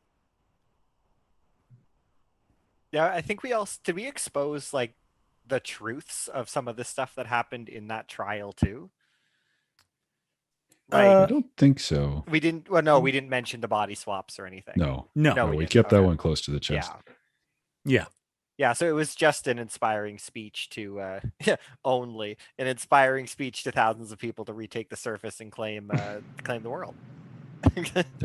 Because the elf Galadel had said that she had a way to get to the surface and back to the Elven realm. That's right. She had been in hiding because nobody knew the elves were back. Yeah. Yep. So we She was had in that- 2 armies all of a sudden. And we decided to retake the surface from the dragons.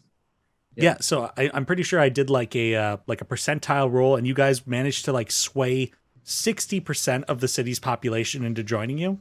Yep. And thus began this like march of thousands of people, led by the lot of you, led by Galadel, to take them to whatever route, whatever portal she had taken from the Wilder to get into the planet of Medozan. And essentially what this all boiled down to was there was a bit of a time crunch, because if the Dragonborn at the beginning of this campaign could get into the planet, so could the dragons at some point.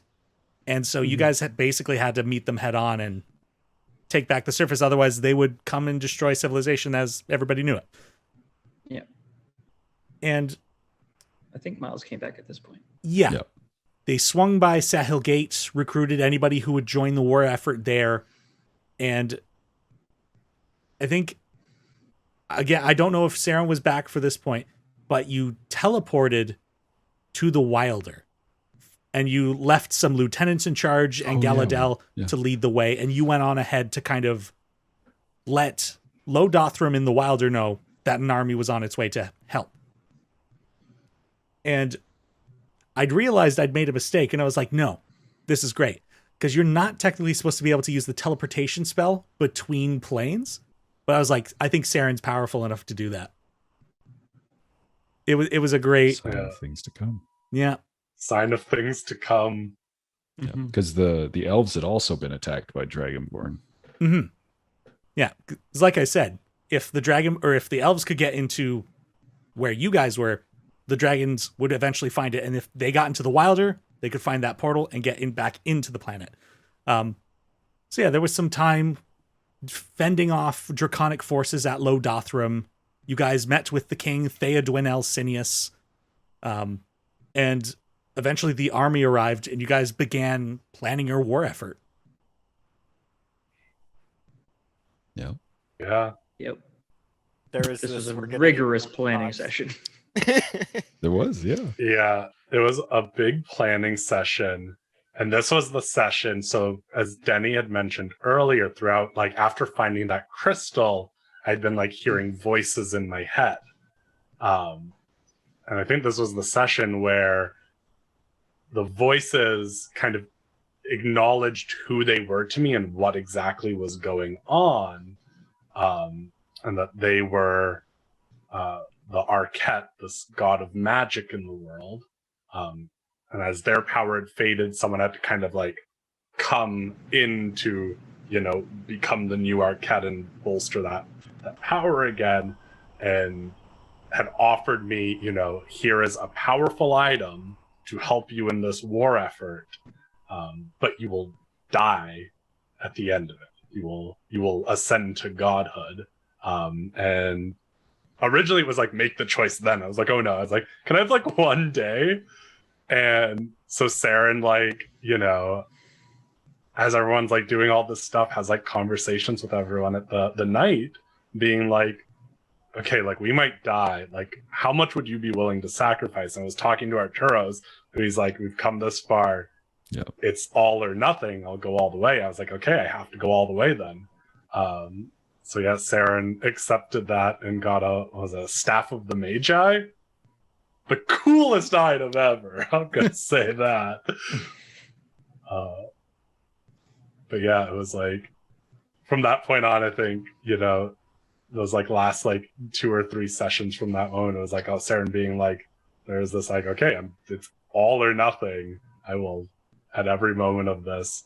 And I think my goal, like Saren's goal became, can I keep everyone else alive? I'm not making it from this. I know that. It's like, the rest of the party can live though. Yeah, and it was at this point I was just handing out like insane magical items to everybody. Like, does everybody remember what they ended up getting? I do have it here. I got a crossbow that was wrist mounted like the other one, but it had an enchantment on it that whenever I shot someone with it, they would have to make a Constitution save, and if they failed, it would compel them to like be silent and like shut their mouth, like force their mouth shut and like close their nostrils for a bit. Mm-hmm. Yeah, I designed that one with like the idea being that is an extremely good weapon against dragons and spellcasters. Yep. And spellcasters. And dragon spellcasters. And it fit perfectly with the like ex-hired killer / assassin background. Assassin. Yes. Sean Connery here to assassinate you. Yes. Miles Hume. Looking at the character sheet of Tascam Tuck and being like, so many magic items in this campaign. The backpack became Heward's handy haversack. I had a bottle of everlasting smoke. I don't remember what. I got. Yeah, that's right. I got Tenants of Willows, so I wouldn't die, and I gave that away to someone. I think. Yeah, that was the. Oh dear, what was it called? The Hangman's Blessing or something Hangman's like that? Pardon. Yes. Yeah. And then there was Tenants of Willows as well. Yeah, I think that gave you some bonus spells, let you do... I don't really remember what that item did. You got Little Willows. Little Willows. Little Willows, the Pegasi. Yeah. That's what it was. Clydesdale Pegasi. I forgot. That's right. Yeah, I was a Greek god for a small time. Yeah. Yeah, there was a faction of elves that specialized in riding Pegasi, and Nick was like, I want to do that. Yeah, and then I think I had a sort of like it was like a +1 sword, like a dragon glass sword or something. I don't remember what it was. Yeah, I And think that was then, one of the ones we had acquired, and then we gave it to you as like a holdout weapon. true. And then then I had the pistol that I got. Yeah. You received the prototype first pistol. Yep. And it would critically fail at the most inopportune moment. The first time I fired it. When I really needed it to work.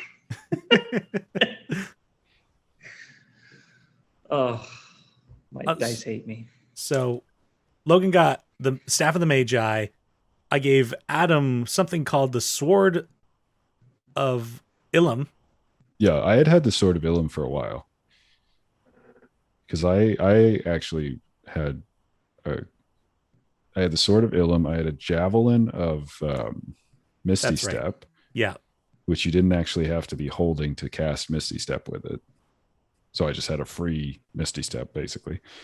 And then I had we were able to retrieve the keys from the monolith or the obelisk. And the cube key was like half the damage of an attack you've taken. And I never used it. But I loved that Sword of Ilum though. Like, Yeah.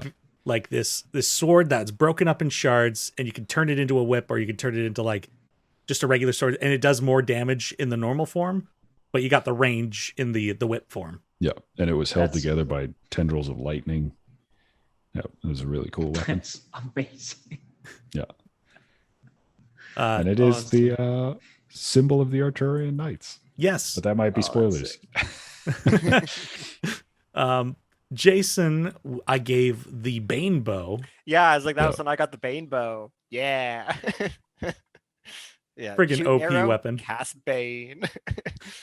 And at first it's like, that can't be that good, right?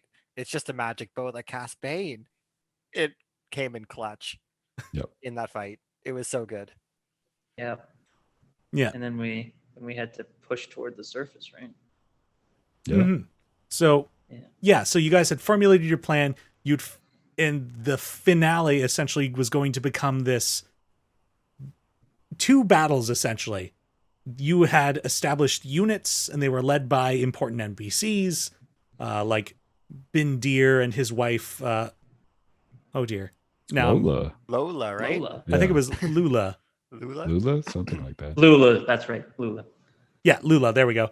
Owner of Madame Lula's palace. So Bindir and Lula led a unit. Like there were 3 individuals known as Frustration, Shindy, and oh dear, what was the name of the? Oh goodness grief! Oh, I've lost his name. Anyway, Haffy had one. I remember Haffy led a regiment. yes, Haffy led a unit. Dang it, where is this person? Oh well. Anyways, but yeah, so you had a representative of each of the 3 Starborn races as well. Frustration being the Argan folk led a unit known as like the Argonauts, which was fun.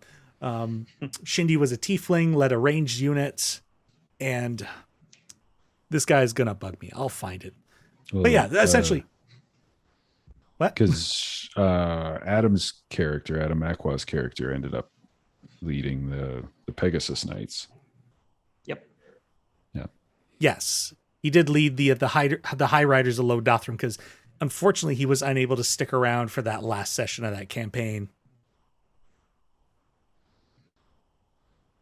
But yeah, so you guys had to put NPCs on units, and they were essentially going to go to war with the Draconic army. You guys had found a portal that led from the Wilder to a pretty inconspicuous location not far from Brol Bar, back on the surface of the material plane. Oh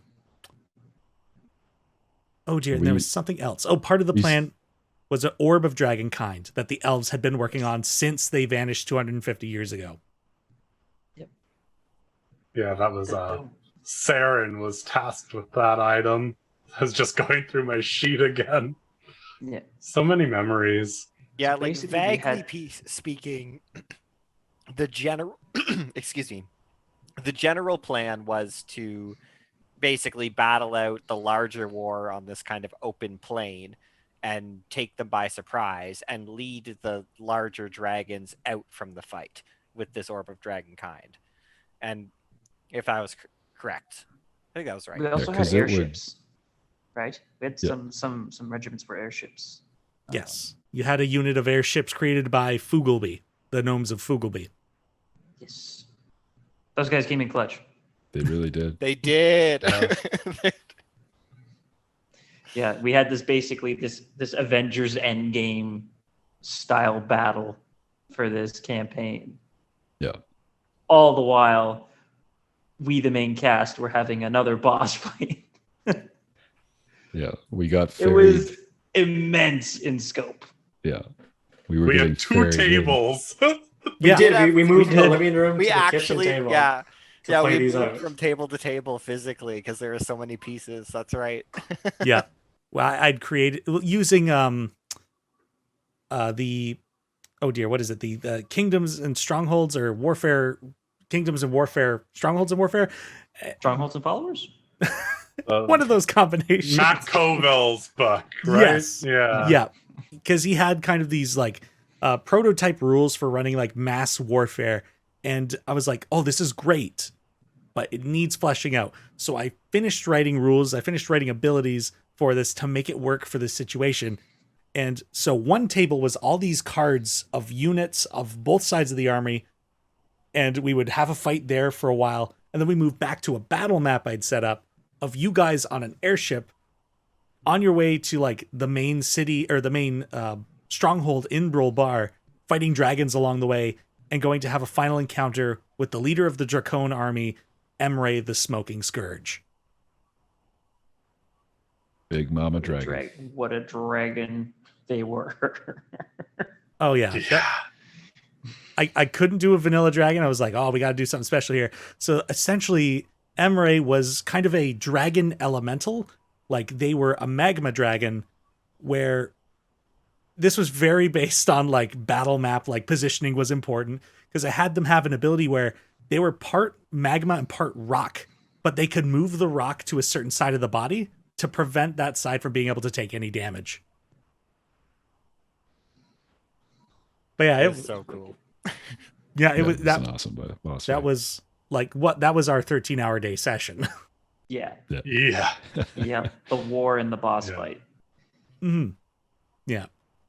But yeah, so eventually after that huge day, like we were just like ready to call it, but we had to do our epilogue, our like wrap everything up.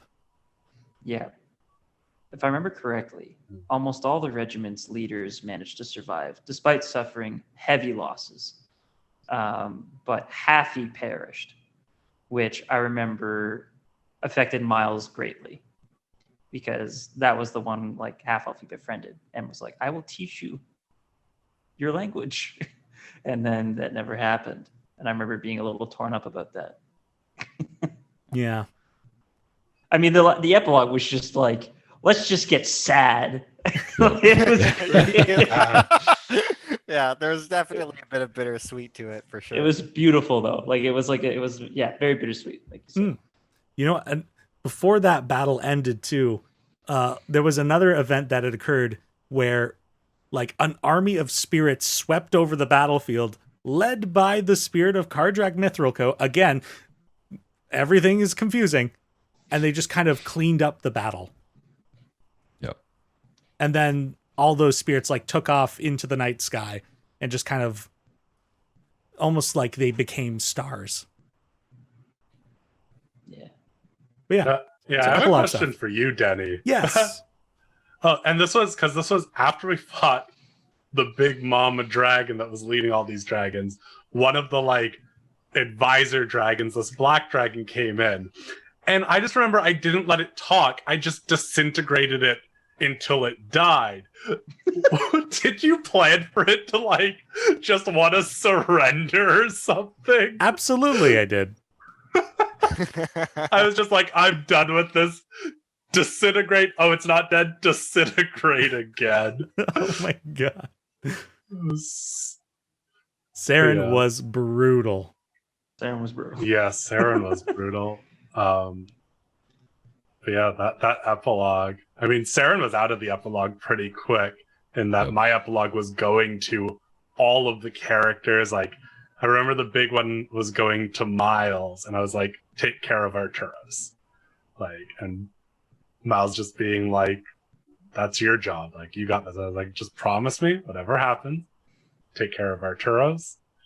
And then going to Charity and, you know, having like a moment with her. But then when I like literally get to the moment where I was like, last I go to Arturos, and then me as a player, I just started bawling. I was like, I can't. I just lost it there. And I was like, I think that's exactly what Saren does. These last moments is a sad child realizing that, like, I have to go on and do bigger things. Yeah, you got to leave home. Gotta leave home. Gotta grow up.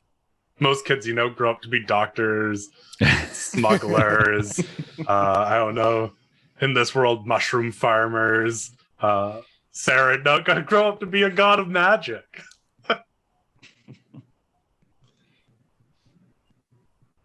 I remember I guess I'll do Miles' epilogue last because it does have to do with after Arturos's. So Fair enough. So Arturos, perhaps you'd like to give us yours. Sure. Charity and Arturos kind of established a settlement in the ruins of Brobar and sort of started getting it going again. And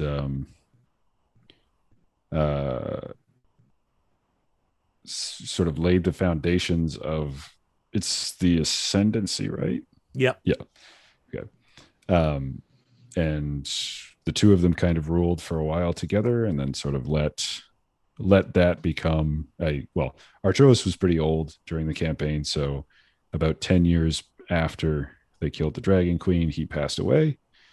And then Charity sort of transitioned from being a diarchotomy, the Two diarch, leaders? yeah. yeah, diarch, to a council of rulers. I guess I think Denny's the only, I don't know if it's spoilers or not. Yeah, I'll keep it to myself. Okay, I have no idea what you're going to say, so Oh, Roll, please. well, all right. you can message me on Facebook or something. I can confirm or something. Well, yeah, I'll leave it.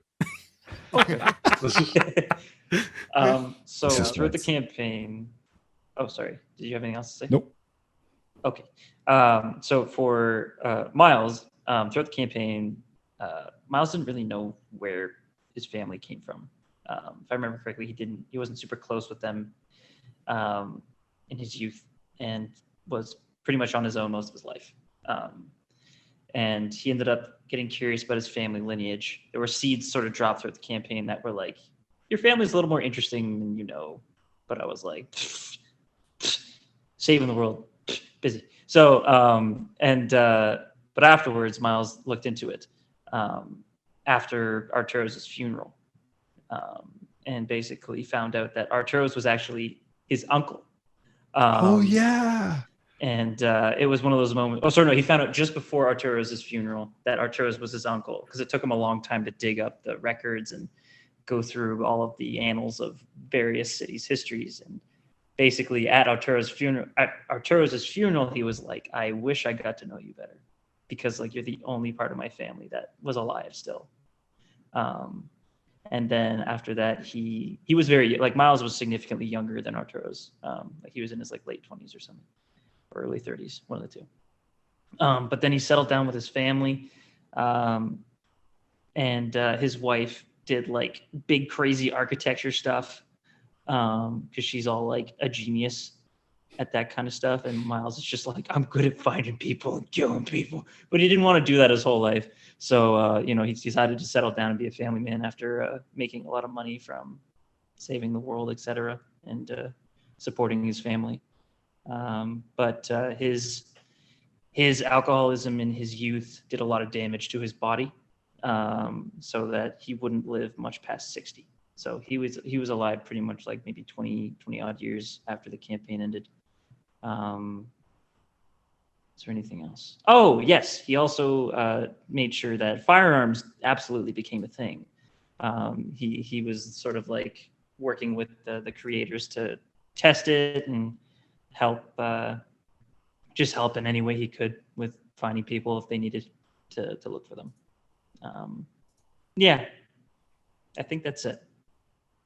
Yeah, that reveal of Arturos being your uncle was such a great, impactful thing for me. Because like our when Adam and I were making his character, like he's like, I grew up in an orphanage in Starshire, like I didn't have like a direct family, and the story ended up being that like Adam's character Arturos had been stolen as an infant child from Sahel Gate and brought to like the criminal organizations in Starshire, and basically was only going to return the child if the family could pay up the money, and the family couldn't. So Arturos never returned home, and the Thieves Guild were like, well, this didn't work, so orphanage. And Arturos grew up without his family, and Miles's father had a brother that he only knew got stolen but never talked about him. And that's why the two of you were able to see that same vision, because you shared blood. Yep. Yep. Yeah. And I don't know how much longer this is going to go after we talk about the epilogue, but I don't know. We'll see. I was going to have I like to experiment with all the characters that I do. And with Miles, I was experimenting with him actually having like a family that is like in his life, like a wife and a daughter that is alive and very present during the game. Because typically you make a character, either the family is dead, distant, or you never see them if they're alive. And I really wanted to experiment with, what if this guy actually has to worry about them? Yeah, that was my experiment with this campaign. But yeah, that's it. Who's next? Well, my epilogue was pretty short. Basically, the world got turned on its head, and the Task of Tuck's like, well, gotta go exploring and building some more. And so Tascam reunited with Puffin and the rest of the residents of Night Terror, basically helped rebuild the kind of new civilization, as it were, continued to experiment with kooky things, and explored. And the end of Tascam Tuck is theoretically unknown. He just kind of left. Where did he go? Nobody knows. But lots of years went by as he basically just like helped build. well, there was one thing that you had established along with your cousin Digo. Oh, that's true. Yeah, we made DNR solutions. Yeah. Yeah. What does the already come up a DNR couple stand times. for? The DNR stands for Duck and Run, which was the name Duck of and the Run. 2 dog moles that Digo had. There you go. That's amazing. That's beautiful. Yeah. Yeah. And I think there was, we didn't talk about this at all, but Jason had this map mimic the entire campaign. And it was just this blank map that had an X on it. And you guys didn't know how to navigate to it. Like the map only said it map. But we kind of threw that into your epilogue as well, where you pursued the map now that you had time. And it turned out the map led you to this massive horde mimic. Like you found just this treasure hoard and it was alive. And this was also the place that Pilfer got teleported to every time you did that curse on him. That's how you were able to navigate to it. Because you befriended Pilfer after everything, like removed that cursed bandana from him and went and hunted the map or the horde mimic. Wait, Yeah. wasn't Pilfer present at the final boss fight? He sure was. Up or something? Didn't we like tie him to a chair or something? You sure did. Wow, we're the worst. Pilfer was being like sketchy. Well, he I tried don't to remember steal why you the guys tied orb him up, of but the dragon. Yeah, he did orb. try to steal the orb. Yeah, the Orb of Probably. Dragonkind. He tried to fuck with the final plan. Yeah. so we tied him up. He's just and lucky he was just didn't there. get disintegrated. He was just like screaming the whole boss fight. Yeah, I just it's so funny how everything kind of wound together at the end there. It's like, it's so silly. And Nick, how did Dan end up retiring, and Floungeless for that matter? So Floungeless, I know we didn't get really too much into his backstory. He went back to this town that he was from, called Cinder, and he found out that his mentor had passed away, right? Yeah. Who was the father of the girl he was looking for. So he went back to that town, I think, and he helped lead that town and transition them into the overworld, because he was kind of the mentor of that, the chief of that town. Dan was, I believe he was offered some sort of like godhood or some sort of tenancy with Willows, and he turned it down. And because kind of Dan's arc was he was all alone after his typical D&D backstory of tribe getting wiped out by something. And he was always searching for friends and searching for a community, searching for belonging. And he found that with Willows and that religion. And he brought that religion to the people of the Underearth and helped use it to in the final battle. And he got to like a big scope of life, and he realized that what he was always searching for was just like peace and serenity and like just belonging in a community. So he went to be a farmer. I think I farmed beetles or something like that, and totally like walked away from any kind of celebrity or pomp and circumstance. And I think he was and I was very happy with that. Like Denny and I talked about it. Denny was like, "Are you sure?" I'm like, "Yes, that is exactly what he would like to do." Yeah. Yeah. So the campaign ended with this civilization being reestablished. You guys left your impacts on the campaign setting, and now Play Dicely is happening 50 years later, set up in the world that you've kind of helped to let happen again. And for the most part, everybody, with the exception of Dan, is now dead within the setting. But yeah, no, it was a beautiful campaign. Like, it was so much fun to run that for you guys. Did we mention that Dan was a bugbear? Dan was a bugbear who wore plate armor made out of beetles. That's right. Oh, Dan was so freaking cool. Are you Those sorry? tasty beetles. Sarah's favorite. So much. Yeah. I'm sorry. Love those beetle eyeballs. And then when he got really mad, it was, "Are you fucking sorry?" So, let's kind of talk about some of the NPCs, because we skipped a lot, but we also kind of want to bring this to an end here. So let's quickly talk about some NPCs. Who do you remember being like incredibly important within this campaign? Cardrak for sure. Yeah. I Charity. mean, geez, many forms. That guy was like all over the place.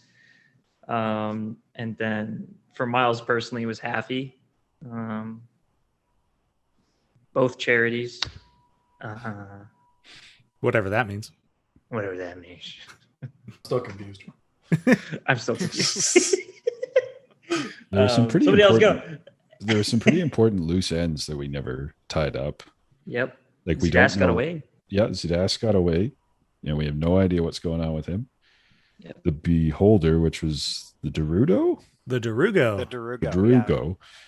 Darugo got away. No idea what happened to that. I thought you guys killed that thing. No, No. it beat us up and ran away. Wow. That's amazing. I'm so scared. There's the way the elves were able to make the orb of dragon kind was by the betrayal of one of the dragon lords. Like Yep. they had left the service of the dragon queen to help the elves.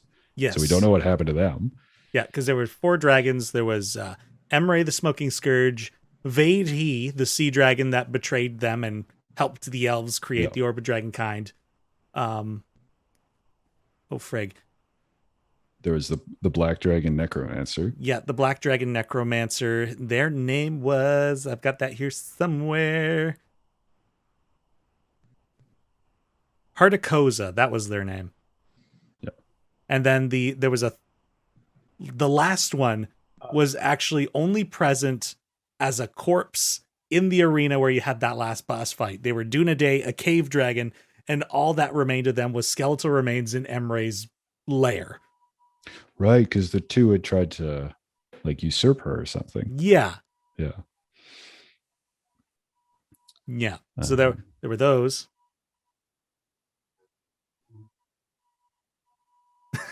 I can't think of any other. I mean, Frustration became Foos or Fruss. Yeah, he just shortened it to Fruce, and we've met him in the Play Dicely campaign now. That's so cool. I didn't know that. Yep. I mean, we gotta remember the absolute meme lord that is Digo. Like, Yeah. how could we forget about Digo? Yeah, Super important NPC. absolutely. I mean, Taskin had his girlfriend. Puffin. She was awesome. Puffin. Yeah. Yeah. I'm standing those two. Those two I thought it was platonic, or like Puffin was interested in Taskim, but yeah, I think I don't recall it ever being like romance. Specifically romantic. Yeah, just assumed. it was never specifically romantic. I think there was one point in the campaign where it came up into question. But the conversation of what actually happened is fuzzy to me. Must have been real good. That's right, exactly. It must have been real important. Yeah. Yeah. Yikes. I was really There was actually there was some heartwarming NPCs in this campaign as well, considering all the horror in the world. This is the campaign that had that merchant in Sahil Gate with the little what was it? A little hedgehog. Yeah. Yes. Yeah. And so TukTuk the Explorer made a friend and consistently went back to the shopkeep for information. And when the attack on Sahil Gate happened, I know TukTuk had a moment, or Taskum Tuk had a moment, because his shop got burnt down, if I remember correctly. Yeah. Did he survive? Do we know? He I don't think did. we I found think it. he stayed in the camp. He did because survive. we had that moment Right. in the camp where the hedgehog was revealed from under his sleeve. It was- Right. Yeah. There's definitely some NPCs that were only in for a couple of sessions, but us nasty troublemaker players kept forcing you to flesh them out even more. Yeah. When we came back Yeah. to them. Well, I really I really liked the interactions that Miles got to have with his family. That was new for me, having to role play with a DM that was role playing as my daughter as a father. It was like a new experience for me. As I said, this character was an experiment, and then he made them both very interesting. And also, I found it was fun because Miles was such a cynic the whole time and just such a drab realist that when he was with his family, he was actually a fairly chill and nice guy. So it was fun to play that duality there, and I was happy with how you handled the NPCs there. And Bendir was great. Bendir was great. Bendir and Lula were both great. Yeah. Another thing for your epilogue there, Ryan, was Elia, your daughter, ended up getting Charity met with you and was like, your daughter clearly has latent magical talent. You should put her into whatever semblance of a magic school we establish. Yep. So that might have Yeah, been something and- she ended up pursuing. Yeah, I believe Miles would have supported her in that. Absolutely. After seeing all the stuff Saren did, Miles is like, yeah, let's make more magically powerful people. Yeah, because he's like, well, my daughter, unlike Saren, isn't a little shit disturber. So He's a little lunatic. she's gonna be incredible. But yeah.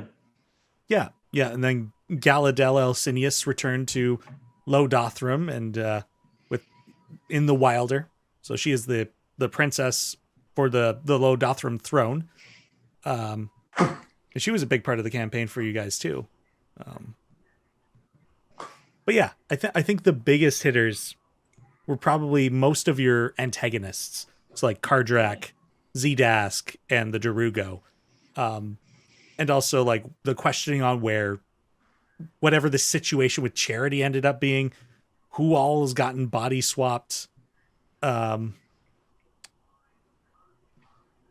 I think those are some of those untied threads. Those are things that I guess are the big important things, especially considering the recent episode of Play Dicely that just happened. Mm. Big important. Yep. Yep. So a character who has been antagonistic in the past seems to be back. And he's got to be like 300 years old at this point. Yep. He's just ruining my life. I'm sure it's fine. He's like on the verge of death. Like, I don't even think Yeah. I did enough to describe how old this guy is in the Play Dicely episode. Oh, Yeah, you He's a can dwarf, easily rip right? him in half, Abe. Easy. Yeah, No He problem. Yeah, plays I- his cards right. hey, man, I do have it a again. strong feeling I'm going to be That's ripping number him in 2. half at some point. wow. Yep. Azaria, the person who can't like who punches Oh. and heals. Yeah, no, not me. Yeah, I'm also just where we left that off. I'm not a good talker, and I'm the only person in that room. Yep. Yep. One All of right, your good interesting. talkers is out of commission. That's me. So let's begin wrapping things up here. We've talked a lot about this campaign and this lore kind of lead that's led into the current campaign setting. How did you guys feel about that campaign overall? I loved it. I wasn't in it since the start. I showed up for the last third, and I was away a couple of sessions, but it was phenomenal.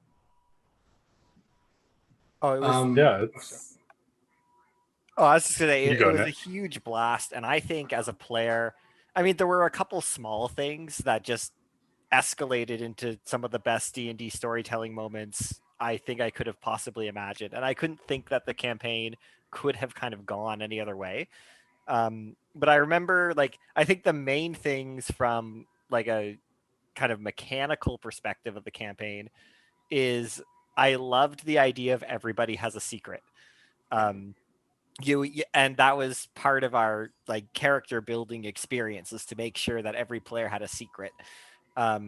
That was new to me coming into this campaign, and that I think took us all for a ride, when I was really happy about that. And of course, because we were roommates at the time, it was easy to plot behind people's back and bounce ideas off of you. And I just thought it was so interesting how, for me at least, the campaign changed wildly in how I played after the third session, and deciding that TukTuk was insane. It's very strange to play a character that you just know isn't in the right frame of mind for seemingly some long amount of time. And that excited me for sure. Yeah, I would say the campaign was a blast, and I think that I had a different experience than a lot of you guys. Both my characters weren't very interested in NPCs outside of their like story. Like Clownulus literally was just dead set on his quest to find the his target Eshnes.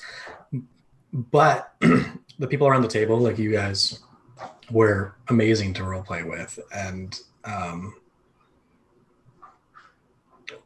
being able to try out new things. I feel that both Dan and Angelus were very different for me. I've never played a paladin, never played a monk, and I think that it was just a great environment to try out different things and have lots of fun. And I think that you four definitely led the charge on the story and allowed me to kind of play around with things in the background. I think that was a great opportunity. And Denny's storytelling was just like flawless and unparalleled. And I think the thing we made fun of a lot was how prepared he was and how disgusting it was, because I'm here to do, I was running the campaign at the exact same time. And Denny shows up with like hand-drawn maps I remember the one time he gave us a puzzle on the table that he had drawn and written out like 3 different things for each puzzle piece or whatever. And then I'm over here with like theater of the mind, everything. It was just awesome. Like it was spectacular, and it was a great time, and I couldn't have been at the table with any better people.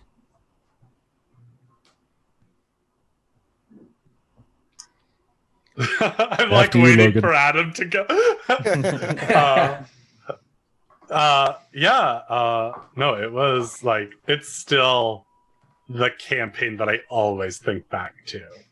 Like when people are like, what's that D&D campaign that sticks with you? Or what are like, say your favorite moment from a D&D campaign. And it's always like going back to like things from this one.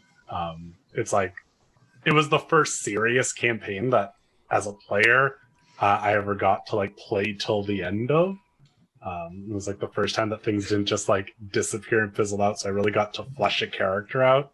And yeah, that whole everyone has a secret and stuff. I think really, it made just there was always something behind everything that we were doing. And like for Saren, I didn't know what my secret was. Like the secret for Saren came at like the end, which was that my parents weren't bad people, part of a crazy cult. Like the gods had spoken to them being like, you need to do this to set your child on this path. And it was like, oh. But yeah. Such a fun time. And like such a great group of just people at the table. Yeah. I want to say like, because I only really talked about the ending, but yeah, you guys were all great to play with. Because like Nick, I was being led into a new group of players. The only person I had played with previously would have been Denny as a player, and then Nick many times as a DM and player, and Jason a little bit. But like there were so many players in this campaign. Like we had people jump in, jump out. I'd never played with Logan before. I never played with Adam before, and I'd never been DM'd by Denny before. And it was a just very welcoming environment. And then y'all are goated. Y'all are great players. So. I was gonna say, you felt welcomed after like 2 sessions in. We all tried to kill you. Kill his character. I felt really like. I will say, me as like Logan felt so bad during that like one session because I was like, I don't know Ryan. This is a terrible like second impression. It's the magic item, I swear. I swear, it's just because he's my father. I understood. I understood. It was all good. I remember we all had a few drinks that night, anyways, so it was a little bit like we were all a little bit tipsy, but yeah. Oh, I had something. What was it? Oh God. Yes, I had played a lot of wacky characters in my past, and I had played a serious game, but it wasn't in D&D. It was in Call of Cthulhu, and I was like, I really want to try like a darker D&D campaign with a little bit less of the like super wackiness. Like wackiness is of course always a fun time, but like I wanted a campaign that was a little more grounded. No pun intended, because we were under the ground. But so basically. It was super fun, and honestly, like it's affected a lot of what I do now with characters and DMing, because I really like having darker sort of worlds and stuff like that, but allowing for light to shine through. And I think this campaign had a lot of that. Yeah, what about you, Ed? I had an amazing time with it. It was a great game, great players, great DMing. I always said that like Denny's production values are top tier. And in a couple of the games that I've played in with Denny, like it's all consistent. So, we're very Dicely is a treat for sure. Oh, I had other things to say and I've forgotten them. I came out of the Under Earth game kind of feeling like I hadn't really role played much. It was just sort of me with a stat block, as our Arturos was just kind of a gruff version of me. So it kind of spearheaded me to, in other games, try to actually role play quite a bit more and try to actually have a character. And so Abe is certainly a byproduct of that. You telling me that you're not an Argan folk with a secret? I'll never tell.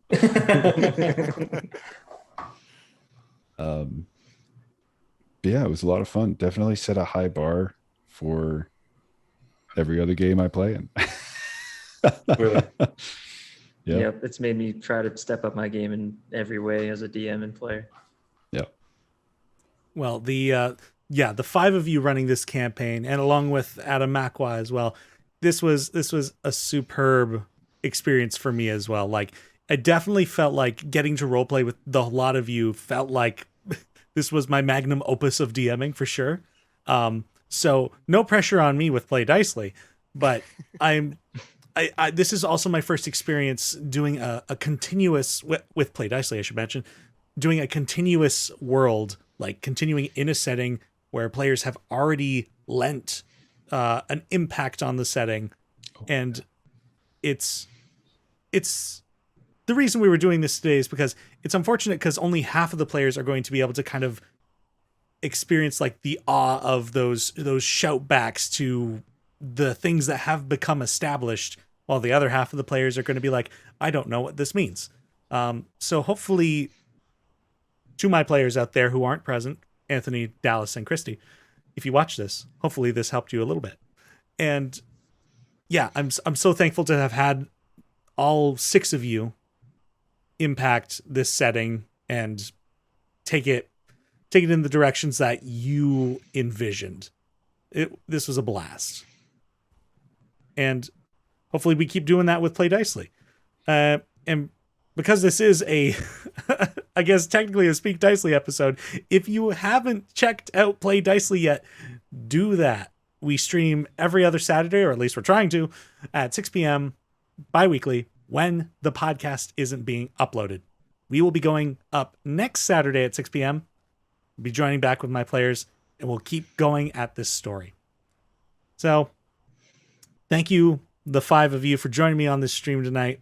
This was a blast to revisit, and I've like done detailed notes of everything you guys did. So maybe at some point, I have this dream of like, I don't know, doing a graphic novel or something, getting this like put down, like doing images for this kind of thing would be amazing. Like, it was such a great story. Mm-hmm. But I suppose we should wrap up here. So, alrighty. Thank you everybody for coming out tonight, and don't forget to follow everybody on social media. Unfortunately, I don't have everybody's social media up here, but that is my private property. your social media is your private property. We're currently listing all of the Play Dicely players in the chats. I'm going to put the Dicely social media in the chat here as well. And also, we've got a Discord now, so be sure to follow us on Discord. That is, oh God, to read out this for the people on the, you know what, there'll be links in the friggin' show notes for the podcast people. I'm not reading that out. Links in the friggin' show notes. Yeah. All right, everyone, like, comment, and subscribe. Links in the bottom. I'm just gonna say, if you read that out, do you really think someone's gonna like keep repeating it, being like, "Oh, did he say like, was it Z or 7?" Like, oh, I gotta go back 3 seconds to hear this Discord link. All right, hear me out. https:// Yeah. I'm glad this stream is ending. No, this was a blast. Thank you all for joining me tonight, and thank you to everybody out there watching. This is so much fun, and I'm so glad that we get to do this for you guys. So we will see you next Saturday when we will once again be playing Dicely. Good night, everybody. Have a good night. This episode of the Speak Dicely podcast was produced and edited by myself, Denny Brandt, and the intro and outro music were created by Salik Brandt. Thank you for the support, and we'll see you next time on the Speak Dicely podcast.